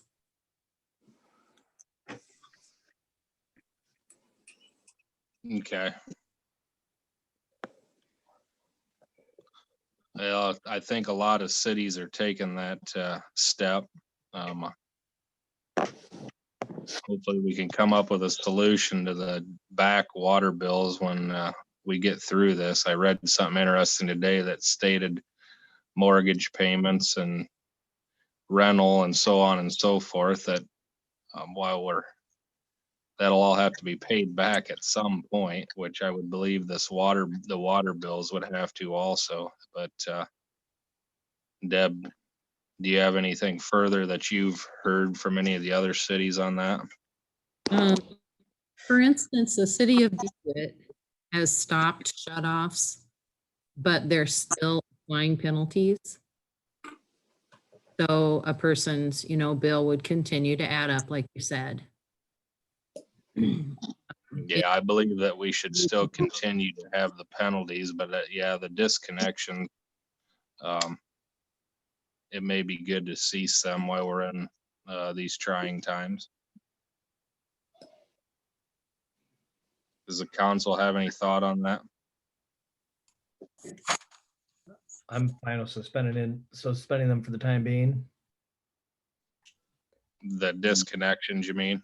Yeah, and do we just revisit this month to month based on the status of the current situation then?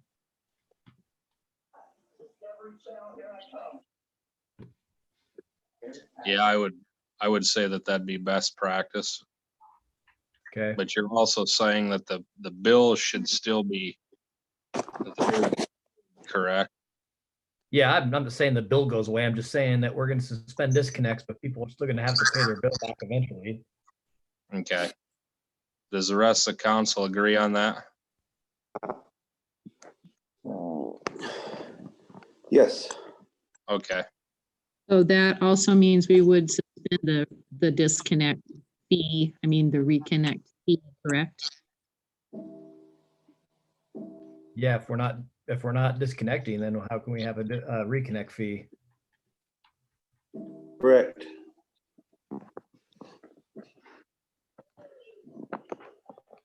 Sounds good, Deb. Any other discussion on that? Moving on, the correct number of ordinance passed last month. Could we have a vote on that? No, I motioned. I'm not sure anyone seconded yet. I'll second. Yeah, we probably should have a motion on that. I guess it does just say to discuss, but yeah, I suppose we should determine that through a motion. Motion by Levi, second by Bart. All those are roll call. Jim? Aye. Bart? Rod? Aye. Levi? Aye. And Ronnie? Aye. Okay. Sorry about that. Moving on, the correct number of ordinance passed last month as 270 should be 271. Deb, did you just put that on there for informational, or does that have to be re-motioned? I think we should do a motion to correct the number. Okay. Is there a motion to correct the number by the council? Yeah. So moved. Oh, go ahead, Levi. Motion by Jim, second and by Levi. Roll call, Jim. Aye. Bart. Rod. Aye. Levi. Aye. And Ron. Aye. Okay. Kenyon's request for extension, lot license letter and travel trailer license letter. So they need a travel trailer license to sell a motorhome.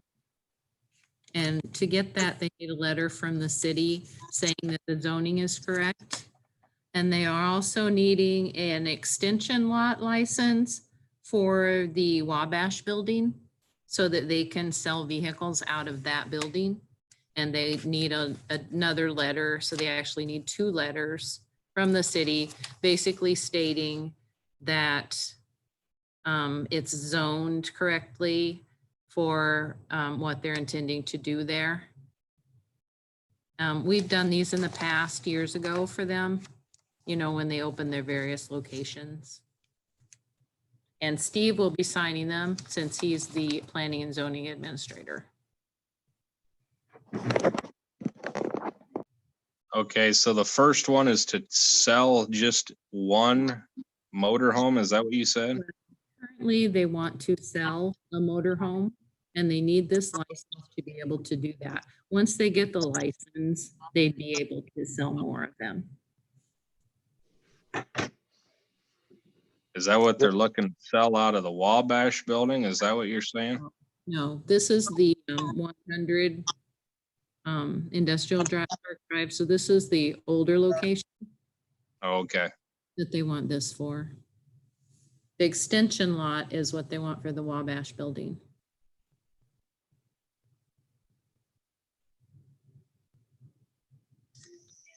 Do they own that building, Deb? They're leasing it. They're leasing it? Yes.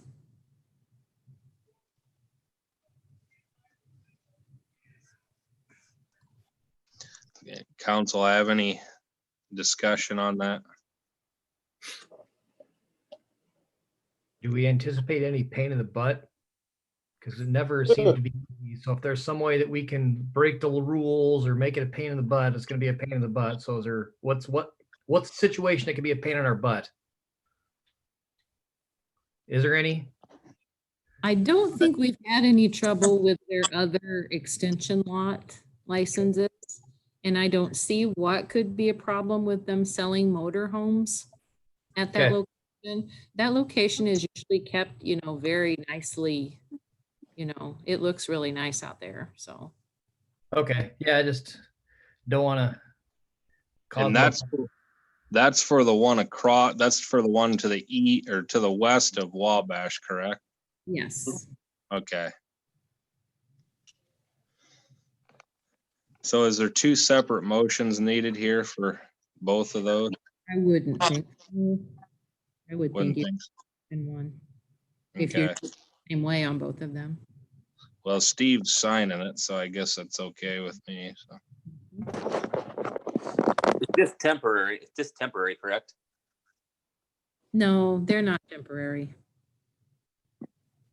I mean, the letter that we signed, you know, like back in 2004, I think it was, for their other extension lots, those are still in existence. This is just saying that the zoning is correct out there, which it's business commercial for an extension lot for retail auto sales. And the other one is that the zoning is correct for a travel trailer license for retail auto sales. It's in compliance with our applicable zoning provisions. Basically saying that it's allowed according to our zoning. Okay. Deb, Jim, did you say that we could just have one motion for both? I think so, but Okay. Well, if we can, I'll make the motion. I'll second. Motion by Jim, second by Levi.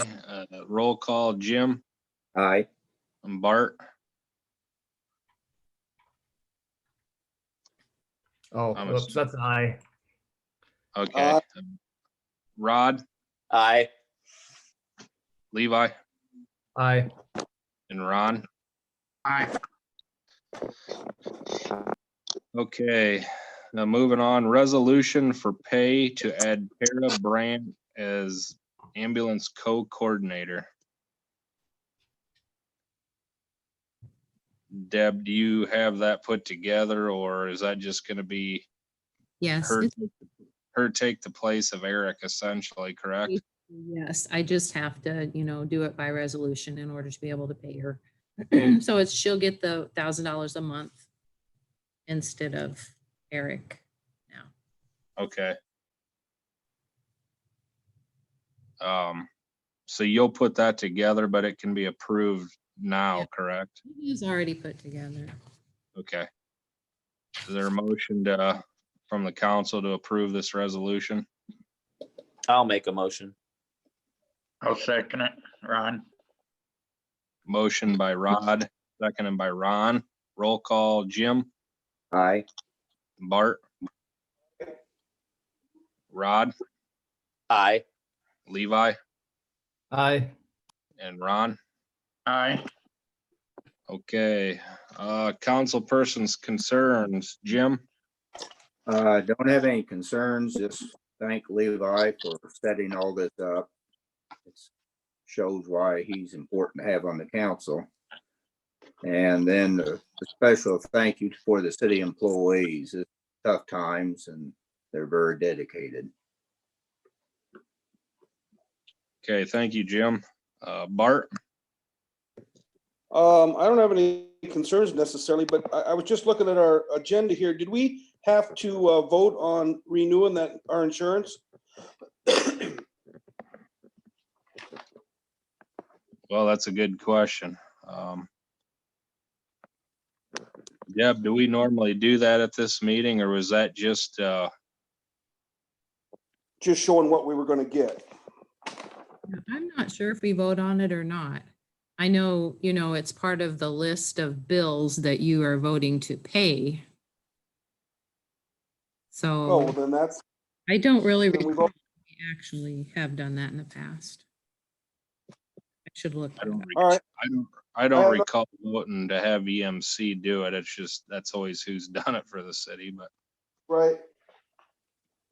All right, that's cool. Rod? Have none. And other than thanking Levi. Levi? I appreciate all the thanks. No, I don't have anything. Okay, Ron? As Jim said, and thank all the employees and stuff, and they're doing a good job of patching the streets up there the last couple of weeks. That's all I have. Okay. And I also would just like to thank Levi and also all the city employees for working through this tough time. I was a little unsure on how this meeting would go tonight, but actually it's gone pretty smooth. So yeah, thanks again to everybody, and hopefully we can get through this stuff here sooner than later. And thanks again. So I'll need a motion for adjournment. I'll make the motion. Second, I'll- Jim. Jim's got it. A motion by Levi, second by Jim. Roll call, Jim. Aye. Bart? I'm assuming that was an aye. Yeah, it looked like an aye. Rod, Aye. Levi, Aye.